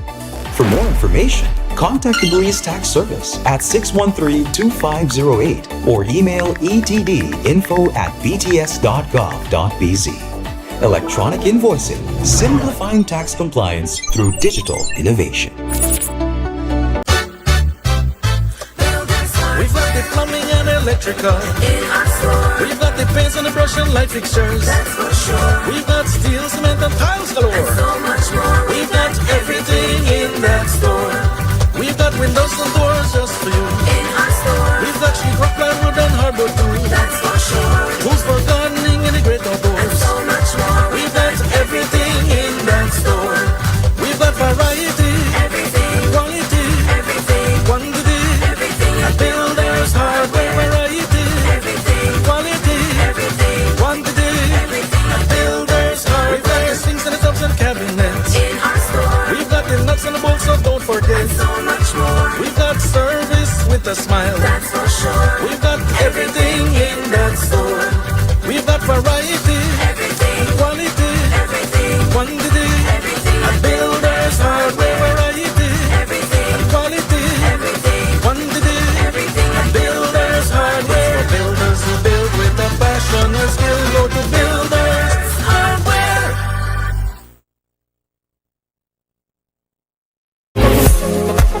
Looking for the perfect night's sleep? Now's the time to upgrade with 5-star mattresses, exclusively at Belize Local Deals. For a limited time, enjoy 15% off our premium 5-star mattress collection. Choose from comfortable queen and king sizes, plus durable box springs built to last. Experience luxury comfort, premium support, and better sleep at unbeatable prices. But hurry, this special offer ends Saturday, July 25th. Visit Belize Local Deals at 16 Hudson Street, Belize City, or call 637-9352 today. 5-star mattresses, better sleep, better life.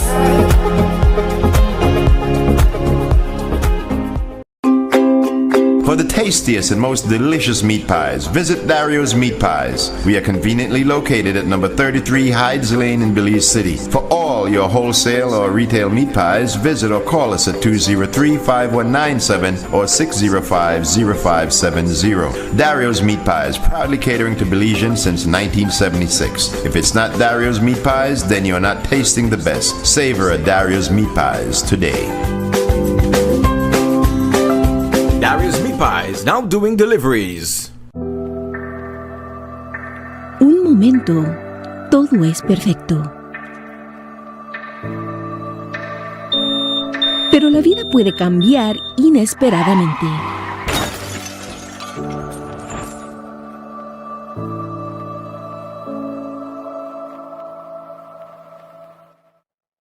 Cuando ocurre lo inesperado, estar asegurado con ICB lo cambia todo. ICB está aquí para guiarte en cada paso del proceso. La vida pasa rápido.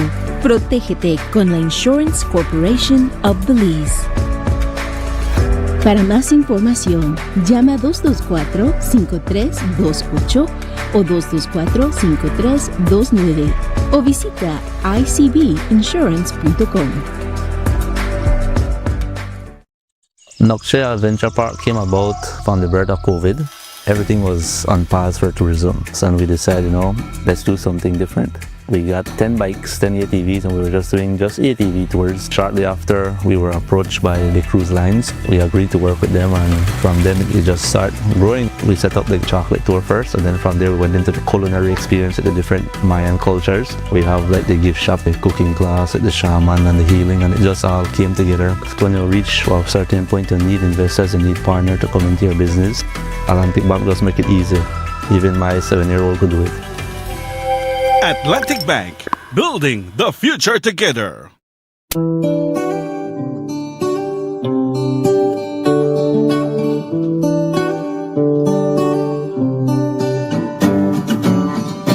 BMA, Belize Medical Associates, they'll see you through and they will always care for you.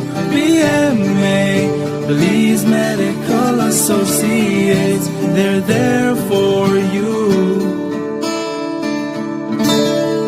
Forever and always. For over 3 decades, we've been Belize's most trusted medical institution, combining modern technology, experienced professionals, and a commitment to compassionate service.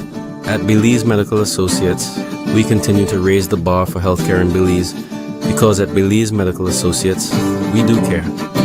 BMA, Belize Medical Associates.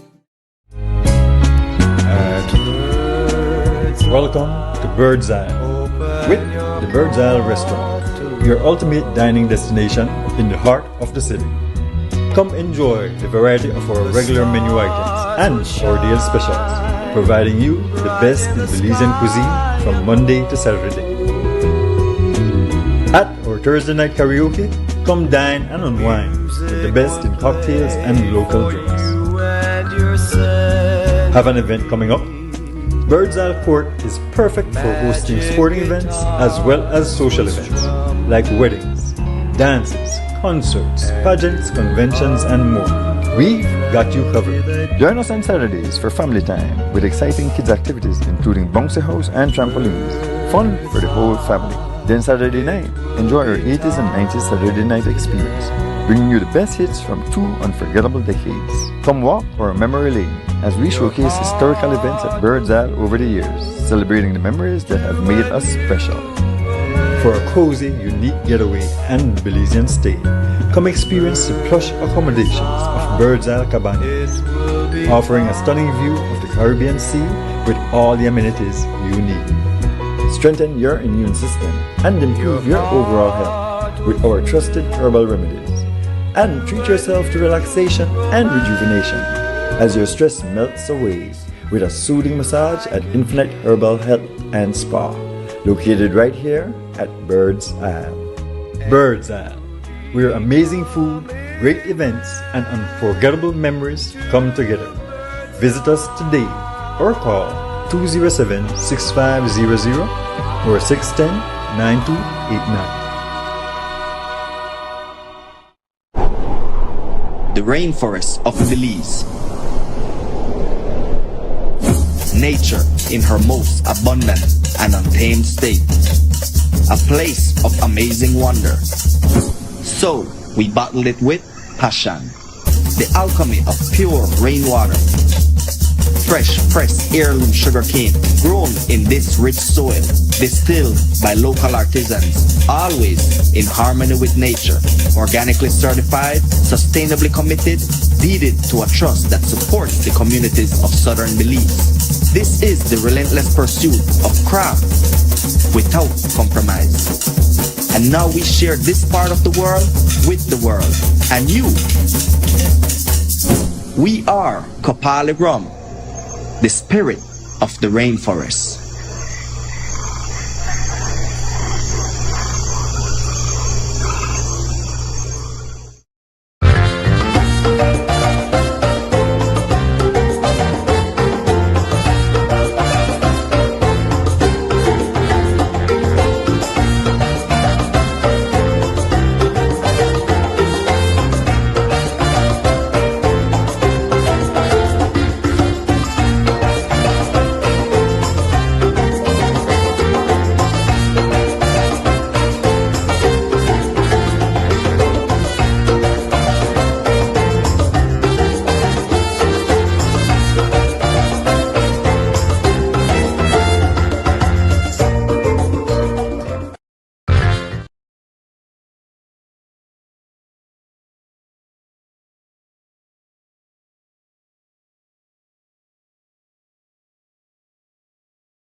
welcome back. Hello? Are we here? Yes, we am. Where do you think you're at? You think you're at a hotel? We are at the Grand Resort. Yes, For instance, is at the Belize Diaspora Summit 3.0. I tell you what, it's already 8 minutes after 2. Yes, But we finished. What time did we finish? After? We finished after 1. After 1? Yeah. Yeah.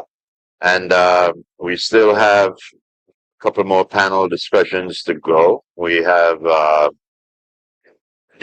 Fire Hot Chat, Regional Diaspora Engagement, and then we also have the Youth Roundtable coming up later on also. It's being brought to you on Crep Radio and XTV. I see some graphics looking to be set up on the projector stage. So I figure there's some kind of display that they're going to feature. But of course, you're locked into XTV and Creme Radio for the Belize Diaspora Summit. It's taking place day 2. And yesterday was very informative, but today seemed... So there was all business. It was really business. All business. People got into the details of what some of the proposals they had, some of the problems they run into, and some of the solutions that we might find. But what the summit is showing is that we have about 300,000 Belizeans. So that's a lot of Belizeans. That was a figure that was shared, right? Yeah, we always feel like we are 400,000 strong. We are 700, well, 800,000 strong. Yeah, we heard that there's... Yeah, somebody mentioned some weeks back that we probably have as much Belizeans outside as inside. And that's hard to believe. And that's hard to believe. But the thing is, the secret is tapping into the resources that they offer. And what could we offer in return? Because a lot of times, when you do these kind of transactions, you get like a one-way thing. What could you send for me? What could you do for me? Whatever. But at a point now, I'm not sure. I mean, the idea was a discussion, there's a panel, and then it's like, you know what? After the discussions, and we take a break, you guys can link up and talk to each other and see, if you could make something happen between yourselves. Yeah. What I'm not sure if I'm getting is that there are questions that are asked and answers, but does that solve, or does it make it easier for the diaspora to do, or Belizeans to today was business. The questions and the answers, does that make it easier for something to happen? As we heard about the difficulties, we heard about the hurdles, and these hurdles will remain. But I think what's good about the summit is that you had the leaders in the different industries and in the different fields. And what I noticed was when the topics were done, there was a lot of... They say, you can go and mingle now and make your connections if you choose. Change it. Yeah, so... But even if it doesn't do anything today, I believe that the door is open for... Some of the problems. Yeah. And the question answer segment, some of the questions that were asked. I'm not sure if, after this segment, after this summit, will these problems be fixed? Will they be addressed? You know what I mean? Yeah. I'm not sure if, the people who are in charge will say, we got to look at some of the questions that were asked and maybe we could address some of these concerns. It's just, these are the concerns and these are the problems. I still need to go and figure it out. Yeah. Which goes right back to the difficulty of having business done with Belizeans at home and the diaspora and vice versa. The diaspora having issues, problems and red tapes with doing business back home. There are some challenges, right? One thing we found is that business in Belize can be brutal. No, this is how we work this summit. Yeah. Again, I do feel like contacts were made. I believe even if people aren't sure the direction to go, they know the people here now that could help point them in the right direction. So something that they were saying is that investability. We have a lot of small companies who can grow, but they're not investor friendly. Like the bookkeeping isn't there. A lot of things that small business might not think about, you know, big investors would think about, and we don't do. Right. So how you communicate that? Yeah. So that, I mean, you have seminars all the time where small business entrepreneurs are invited to see, to learn different ways. But in general, if you're a small business and these are the problems you're having, getting financing, how you fix that? Well, hopefully some of the contacts they made is going to help them. Yes, but I know you have to be investable, as they say. Investable. So, But you see, that's something that a lot of people didn't know that. Because you figure, all right, I got a little burger shop. Right. I had to make certain amount of money at my burger shop. I know that if I had a certain amount of money, I could probably make a burger chain. But all that is good. But when the investor, like they say, call from foreign and say, I want to invest in something, who's the one that's doing it? The DFC or something, whoever's doing it here, they say that there's hundreds of small business, but it's not at the point where investors would invest. So what I think would come out of this meeting or this seminar is that we would find a way to educate. I think investors would be probably medium and large business because I don't think we think investor. Like if you have a small business, you're not thinking about have somebody invest $5,000 or $10,000 a year. You're going to figure out how to try to get $10,000 on your own. Yeah. Yeah. From some lending institution or some grant or whatever it is. So investing is not a thing that we think about, especially in small business. And that's what I think. That's where some of the education need to be. Like you said, if I needed $10,000, I would go to Lisa for sponsor. You want to give me $10,000 because I didn't pay you back. Yeah, but they don't want to pay you. But exactly. And then we would say, hell no. No, but you see, the thing is now, if we were thinking different, when I come to you like that, you would say, okay, I will lend you the $10,000, but what I would want in return is 3% or whatever interest. I would like to have $1 off of every product you sell. You make deals, and those are the things that I believe that we don't do much. We do things with a shake on my belly. Right. We're looking for. I know. I can't speak for everybody, but again, if you're a small business person, you're thinking about 100% ownership in what you have. Yeah. So you want to make a loan, you're probably going to go to the credit union if you have a credit union account or the bank and try to get that loan to jumpstart that business. You're not thinking about investors. So investors like the Hydro Belize, right? So there's a lot of investors coming in. So Social Security is investing in that, buying shares. Yeah. That's where big companies have shares. And that's another thing. Shareholders, we know small businesses don't have shareholders. That brought up was the fact that we need to have investable businesses. We need to do things with it. And that's why we don't have one. And that's why we don't have one market. Yeah. Belize, right? But those are some of the things I believe that we are going to have to do. We're going to have to look into that. And seminars like this, I believe it helps. We have to look at, investing. We always talk about it on the street, what's there to invest into, I'd like to invest in something, but we don't even know what it is, where you put it in. Right. So if you have 20 G's lying around, would you invest in somebody's small business? Let's say Harlan say, he's going to 20 G, say, why invest in a new sound system? Would you invest in it? I would invest in Tony G's music, but I would invest in Tony G's music requiring what? 20% of all the jobs he get. I want a 20% kickback. Yes, and I would like written that I have a copy of his music on his flash drive. Right. So I would, yeah. So what do I need 20 G? You know what to do? Yes, I don't get it from Lisa. Right. So this the afternoon session hasn't started. I said we could grab a break right here, or what's done? And as you can see, there's still mingling going on. Yeah, the mingling crowd huddled over there. This crowd huddled over here. Very, very good. So that's where the magic happens? That's where the magic happens. Tony come in because he got a whole lot to invest in Like, you can't dress up. I don't know where and put on a seminar dress up. Yes. we got to you can make a deal. Right.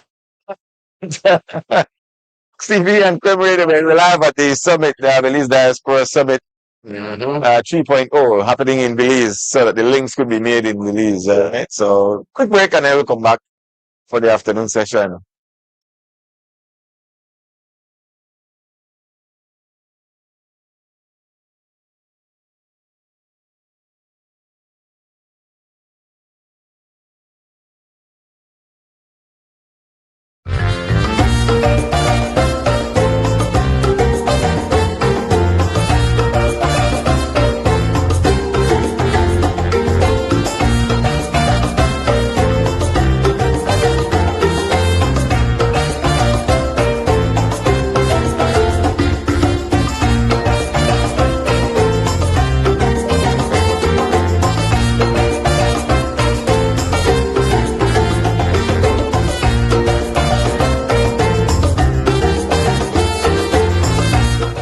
Are you looking for financing on equipment, machinery, vehicles, parts, or tools for you or your business?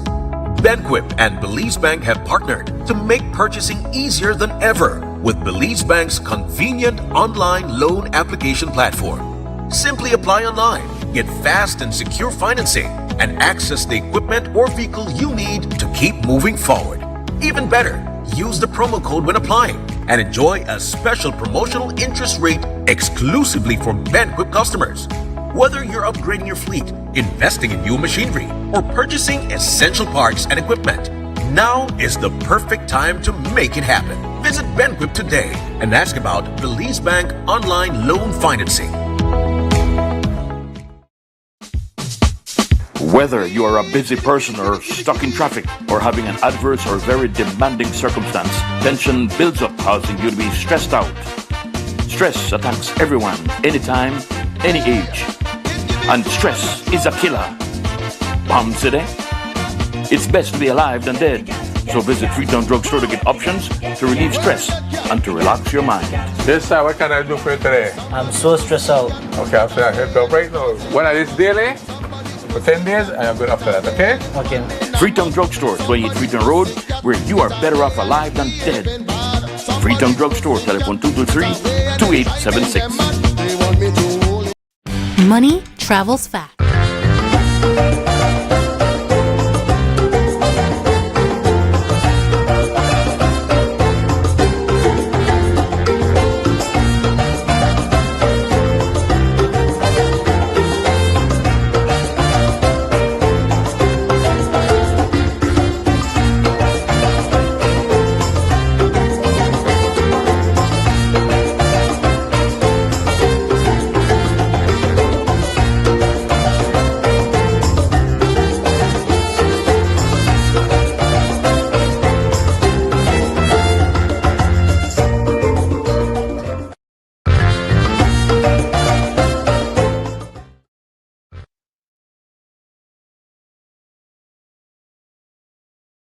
About to get started, so we won't waste any time, right? It's going to be moderated by Destiny Wagner. All right. That's right. It's a finance mixer, they say. It's a finance mix. That will be easy to swallow. All right. Take it to the stage.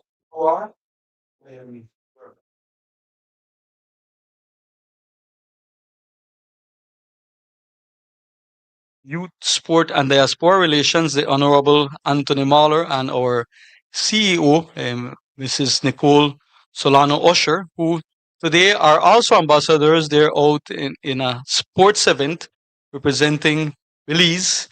I'd like to say welcome. I'd like to start by acknowledging that Belize produces the best of the best. So much so that last week we won the Central American Volleyball Senior Champs. Imagine that, right? A country of 100 plus another 300 abroad. Such a small country, but yet we produce big champs. So in that light, I just want to say that through our ministry, we understand that Belize has wealth untold, and for the past years, I would say since 2019, which was a record year prior to COVID, a lot of work has been done to create a sustainable product that can bounce back. So much so that up to the ending of this last fiscal year in March of 2026, we had already surpassed those numbers by over 10%. So we are way beyond the industry average. However, we see that there's great potential for more. In that light, we have been working very diligently with our National Sustainable Tourism Master Plan to create an emphasis that our growth must not just be a growth per se, but must be a growth that is sustained. And by sustainable, I just want to carry a message to you all that we need to, of course, create as the center of our sustainable model the economics of it, so that everything is sustainable, it's profitable, it can economically sustain itself. But in that triangle that encompasses that, we must continue to herald good practices in environmental protection. We must continue to herald the good practices in community-based tourism, which we are doing some wonderful work, including a lot of development in the Mountain Pine Ridge region, with the opening of Caracol, with looking at the village of San Antonio Cayo as another hub for community-based, what you call an eco-museum, open museum. But also equally important, this is one thing, a message I want to bring across to you all, is that we also are working to champion the aspect of social tourism. And by that we mean that there must be a level of accessibility and inclusivity. Sometimes our own people don't know, they might be going through college or the out districts and other places, and they have never seen the sea. Some of them don't know what a coral is. So among the programs we continue to champion is that, and we invite you all as well to be a part of those programs, to be able to give to our children the access to what we treasure so much in different parts of our country. And definitely, we invite you all to be investors in your own country. There are different areas that are growing right now. Definitely accommodation section, the different room stock is important to look at areas of growth, like I mentioned, the Mountain Pine Ridge area, the new Sarteneja area that is growing. So there's a lot of emerging destinations as well that need that support, need the investment, and even to reach in other far-reaching regions with products such as luxury glamping, among other innovative ideas. But we also invite you, as you have seen, and when you hear our different artisans and everyone talk, we encourage you to partner with the local entrepreneurs, to create that network for them, to create a market for them, but also to help them out in things like logistics. It's becoming every time more expensive. So how can we help them to get their product out into the world? That's another key networking that can occur. Some statistics might say that 20% of our GDP is directly related to tourism. But yet when you add the indirect effects, the induced effects, the artisans, the supply chain, all of that, we're talking about close to 45%, which is 45 cents to every dollar that is produced in Belize comes from the tourism ecosystem. And rightfully so, no, we are an amazing country. So tourism succeeds when local businesses succeed. So we invite you to buy a property, grow it, increase the different little auxiliary services that visitors want. Become a tourism ambassador as well. Support skills development as well. We talked about here about knowledge exchange. Another big initiative that is being done under the ministry right now, this is through BTB's Elevate Training Academy, is that we're developing a training institute that can, first of all, it would serve to create certification programs for frontline personnel, but we're also evolving into culinary. We have some excellent chefs, and everyone knows that wherever they visit, certain things are so important: music, food, and so forth. So in that light, we encourage you to find out more about our training institute. And if you know people as well that can help in that, in creating even virtual programs, we're actually refurbishing a building together with the St. John's community to physically host the training institute. But there are other areas in which you can assist. So remember, you are an integral part of our economy. Tourism is so important. And I think the beauty of our country is why we're so patriotic. The beauty of our country, the friendliness and warmth of our people, and more so, the industrious and continued labor and work that we produce. So we will be around as well if you have any questions. There are a lot of other investment opportunities, but we just want to let you know and encourage you to become an investor in Belize. Continue to help this country grow and continue to visit us every time more. So thank you all very much. God bless.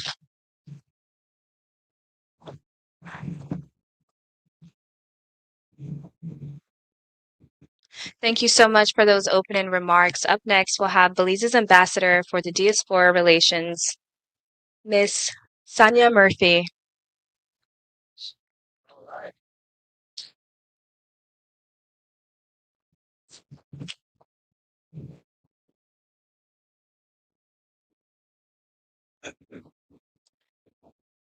Thank you, Destiny. Good afternoon, everyone. It is afternoon, right? Yeah. I just want to give you a brief overview of the Diaspora Relations Unit. After all, it is the Diaspora Summit, right? The first thing I want to do is thank the Diaspora Relations Unit staff. We have an incredible staff. Miss Sandra Mahler, who is our Senior Liaison Officer, Laniqua, where is Laniqua? Laniqua Avileni, and the rest of the staff at the unit, to tell you, work tirelessly and diligently every single day. And yes, sometimes on the weekends too, because I can tell you that I call at all strange hours of the night to some of the young ladies, and they're always available. So none of this can happen without them, and I am eternally grateful to them. And you guys will see the support, and I hope you've experienced the support that they have been providing. Yes. Established in April 2021, Diaspora Relations Unit was created to strengthen Belize's connection with its global diaspora community. Our goal is to facilitate inclusive participation in national development while promoting Belize's visibility, expanding economic opportunities, encouraging exchange of expertise, and fostering civic and cultural engagement. Over the past 5 years, we have made significant progress in fulfilling this mission. We have built strong relationships with Belizean organizations across the globe and work closely with our consulates and embassies to ensure more coordinated outreach. The unit has also assumed full responsibility for the Diaspora Returnee Incentive Program, commonly known as DRIP, making the program more accessible and transparent. We have established ourselves as an important information hub for the diaspora by responding to inquiries, offering guidance, and supporting individuals and organizations seeking to engage with Belize. We have made important strides across government by establishing points.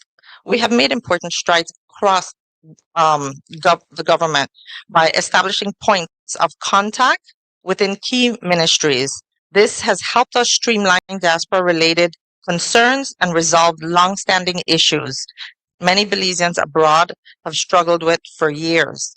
These partnerships have allowed us to improve communication and service delivery in meaningful ways. Most notably, we have worked hand in hand with members of the diaspora to successfully bring millions of dollars in donations to Belize, including medical equipment, school supplies, and other vital resources These contributions have benefited communities across the country and made a direct and lasting impact on the lives of our people at home. We remain deeply grateful to everyone who has contributed so generously. Additionally, we have created a comprehensive and growing diaspora database to improve communication, outreach, and program development through town hall meetings, community meet and greets, media interviews, partnerships with Belizean organizations, and virtual sessions. We have worked to connect with as many Belizeans abroad as possible. These efforts have allowed us to listen, learn, and build stronger, more collaborative ties between Belize and its diaspora. As a fellow member of the diaspora, I live in Miami. I understand how deep the connections to home can be and how powerful our collective contributions can become. The Diaspora Relations Unit remains committed to strengthening that connection and creating meaningful opportunities for Belizeans abroad to participate in continued development of our country. As we move forward, I encourage you to remain engaged with the Diaspora Relations Unit and the work we are doing. Please, at the end of this session we're having, please reach out to Sandra, Laniqua, Avelene, or myself for additional information about the unit, and so we can provide you with additional information, answer questions, and discuss the many ways you can become involved. And I said this many times yesterday, please register. And I will say it again, please register. We cannot do much if we don't have your information. How do we engage when we don't know who you are? So I will say it again, please register with the unit. Now, there is something that I would also like to share. There is something I would like to share, a cause that is very close to my heart. Build Belize Inc. is a nonprofit 501c3 U.S. nonprofit organization that works very closely with the diaspora and the Diaspora Relations Unit to turn the generosity brought into meaningful support to our people at home. Our 2026 campaign, Funding Kitchens, Feeding Children, supports 50 plus schools, school kitchens, participating in Belize's National Health Start feeding program, which provides meals to more than 7,000 children across the country each day. For many of these children, the meal they receive at school may be the most dependable and nutritious meal of the day. However, several participating schools still lack basic kitchen equipment, including stoves, refrigerators, gas tanks, and essential food preparation supplies. And something else I want to add here, if these kitchens are not complete or in working condition, they may not receive the funding they need from the feeding program. So we want to do everything we can to make sure these kitchens are complete so these children can at least get one nutritious meal for the day. No child should have to sit in a classroom hungry, and no child should struggle to prepare meals because it does not have, and no school should struggle to prepare meals because it does not have the proper equipment. Through this campaign, we have an opportunity to make practical and lasting difference in the lives of thousands of Belizean children. Every contribution matters. Whether you sponsor a piece of equipment, purchase an item from our Amazon wish list. Yes, we do have an Amazon wish list, and we'll accept monetary donations, make a financial donation, or encourage others to support the campaign. You will be helping school provide children with nourishment they need to learn, to grow, and thrive.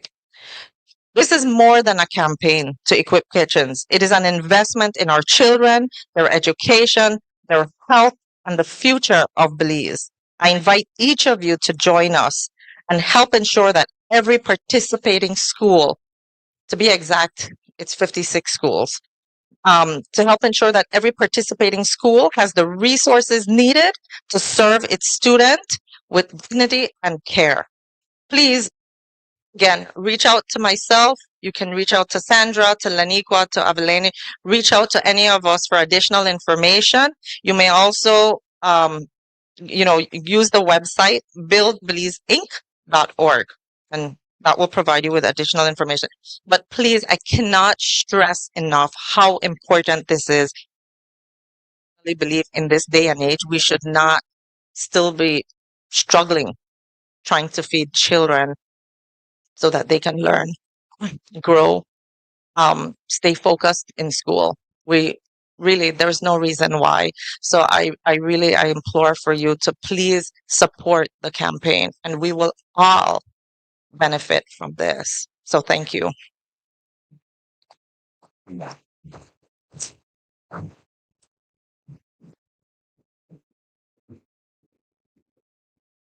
Thank you so much, Ms. Murphy, for those opening remarks. Our final opening remarks will be coming from Ms. Elvira Mendez from the World Bank Group.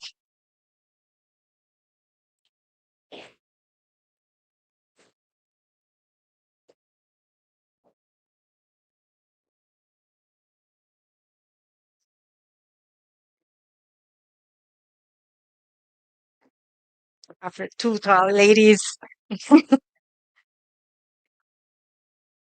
Good afternoon, everyone. Savor Belize. Taste the culture. Feel the connection. Discover opportunities. I really love that theme. So congratulations to the organizers. And I think that with the panelists and the discussions we've had, we have walked that journey. I am delighted to be here to provide you with some reflection remarks. This is my first time participating, so I will use the moment to tell you a little bit about myself. So I know I've been throwing some bits and pieces, but I'll take some time now. I'm a Belizean, born and raised in Orange Walk town. I was educated here in Belize up to my bachelor's at the University College of Belize. I still have to, I guess, fix my diploma now to the University of Belize.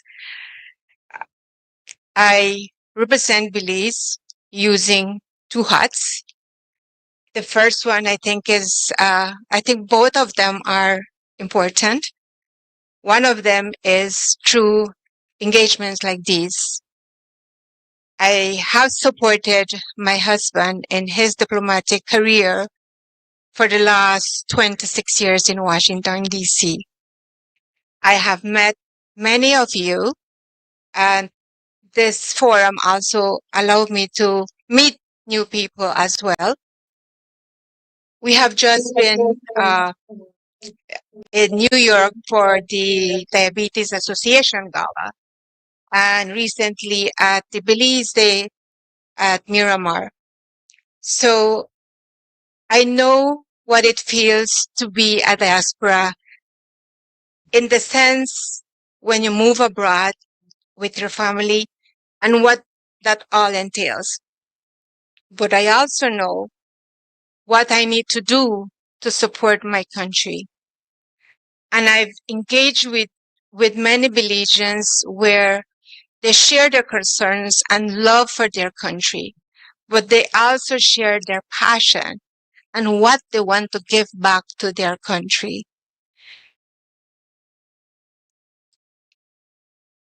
Going now back to my second hat, I consider myself as a facilitator in financial diplomacy.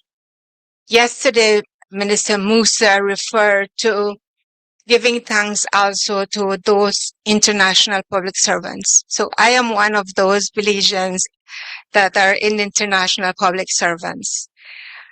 I need to make sure that the countries I represent at the IDB for 19 years, I was supporting and looking after the interests of Belize, but also of Central America. So I got well versed in the region, the needs, the challenges, the interaction with other donor countries, the competition of resources. At the World Bank now almost 2 years. I'm doing so again for Belize, but also for 10 Caribbean countries. And it was a big eye-opener moving from a Latin American bank where we are only looking at the region, and you go to the World Bank and you have to compete with the entire world for resources, where our region becomes really, really small. So you have to be very innovative in the way how you express your voice and utilizing your economic, your financial, and your human capital. In our case, at the World Bank, we are with Canada and Ireland, two big advocates for the issues of climate change, for the issues on innovation, on gender. And that gives us a voice, for us small Caribbean countries. I also love that we have now reached the final segment of this forum. And we will hear now about the businesses and what they have to offer to you, the diaspora. I think another great message that we received yesterday was that over 300,000 of us are abroad. So that makes us very important. We got a statistic that it represents 6.5 to our GDP. And that's only adding the financial aspect of it. We are not talking about the time, the talent, and the commitment. And I want to highlight the last portion of the summit's theme, which is discover the opportunities, where we are not speaking about businesses seeking support. We're speaking about a country ready to be seen in its full potential. And it also reminded me that this year we're going to be 45 years. So we're going to be celebrating our 45th independence. And even the team that has been chosen is very powerful. Look at me. I am Belize at 45. Who I'll remember, for those of you over 45, how you felt when you were 45. So I'm sure we can all relate. It means that it's a call for Belize to be seen, not only for our beauty and culture, but also for our talent, resilience, and readiness to shape the next chapter of our development. But Belize's greatest advantage is not only in its geography, or its natural beauty, or its natural resources. It is us, our people. Minister Musa also shared that the diaspora can contribute to Belize's development and encouraged us to move away from brain drain to brain gain, and that we must harness the non-monetary remittances of the diaspora, because the future of Belize will not be built by one institution, one investor, one entrepreneur, or one generation. Belizeans abroad bring more than remittances. We bring experience, networks, credibility, mentorship, and long-term commitment. We need to connect with the right institutions and opportunities. They all can help to build our ecosystem, especially of our entrepreneurs, so that they can grow. Belizeans at home and abroad are entrepreneurs, educators, AI practitioners, software developers, journalists, in academia, engineer, you name it, we got it. So I certainly echo the responsibilities to support MSMEs to be investment ready. We carry the knowledge, the network, and the commitment, and we need to be available to partner with them. Partnership is important, and I reiterate the partnership between public and private sector. Only then can we ensure our development to continue. And I also reiterate the initiative I shared. We need to build a diaspora economic capital. And the voice has been raised here, and I think we have the tools. We just need to coordinate, to collaborate, to make sure it happens. And somebody had mentioned also that you, Ms. Arya, you're already getting what should be the next theme for your next summit. So the businesses and the sponsors that we will hear from today are not merely asking for a presentation. They're offering an entry point into Belize's next chapter, opportunities to partner, to invest, to mentor, to open markets, to help their ideas to grow so that they can have a sustainable business. I also see that these business pitches they're not only requesting for funding. It is an invitation to believe in a solution, to stand behind an entrepreneur, and to help build something that can create value for them, their families, their communities, and our country. So if we're asking, where do I start? I believe that we have started. This is the platform. And as we listen, I encourage all of you to also think and say, how can I sponsor this? Can I connect them to a person or to a market? Can I offer an advice? Can I open a door? Can I help strengthen their business so that they can employ, export, innovate? How can I inspire them? Let us savor Belize not only as a memory, but as possibility. Let us taste our culture, not only as heritage, but as creativity. Let us feel the connection, not only as an emotion, but as our responsibility. And let us discover the opportunities, not as spectators, but as partners in Belize's future. Thank you.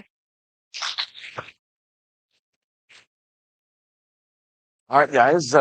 Yeah, welcome back. The Diaspora Summit continues today, and then there's an event tonight. If I'm not mistaken, I think they will be performing at the Bliss. Yeah, And then yeah. there's a gala tomorrow. What? Tell you what. But one thing I won't say surprising, but it's good to see so many learned Belizean, so many people with great knowledge of what's going on, so many good ideas. We hope that you all learned something from this seminar, and we hope that you continue watching throughout the day. And you know, let's get Belize into the 21st century, into investing, into having people in the diaspora investing in Belize. So, yeah, we thank you Ed, for being with XTV and with Crime Radio for these past 2 days as we brought you the coverage from the Grand Resort. That's going to definitely do it for us. We got to get on out of here. We want to thank our crew in studio right now. It's Brick City. This morning was Lisa Love. Mm-hmm. We have that's Christy. Christy upstairs in television. And Cliff and Harlan. That's right. Technically at the Grand Resort. So then deep step, whatever good music and good food, energy you wanted it. Yeah. That's right. All right, guys. Well, yeah, group. I mean, yeah. It's been a while since I paid attention, so Yes, being on the stew for so long, it was a struggle being how you say, The audience. yes, you know, Right. it was nice being civilized. Then say it. Then say it. That's the word. All right. Yeah. Once again, we want to thank our sponsors as well for making this broadcast possible. Right. Until we meet again, which will be on Monday for the month. Share some of what took place over these 2 days. We're traveling with some of the people, right, and some sign culture All right. on the morning stew on Monday. Yes, sir. Yes, sir. It's a pleasure. Very safe. That's right. Enjoy your weekend, folks. Enjoy your Friday, and we'll see you again on Monday. Yeah, I like a great night, that.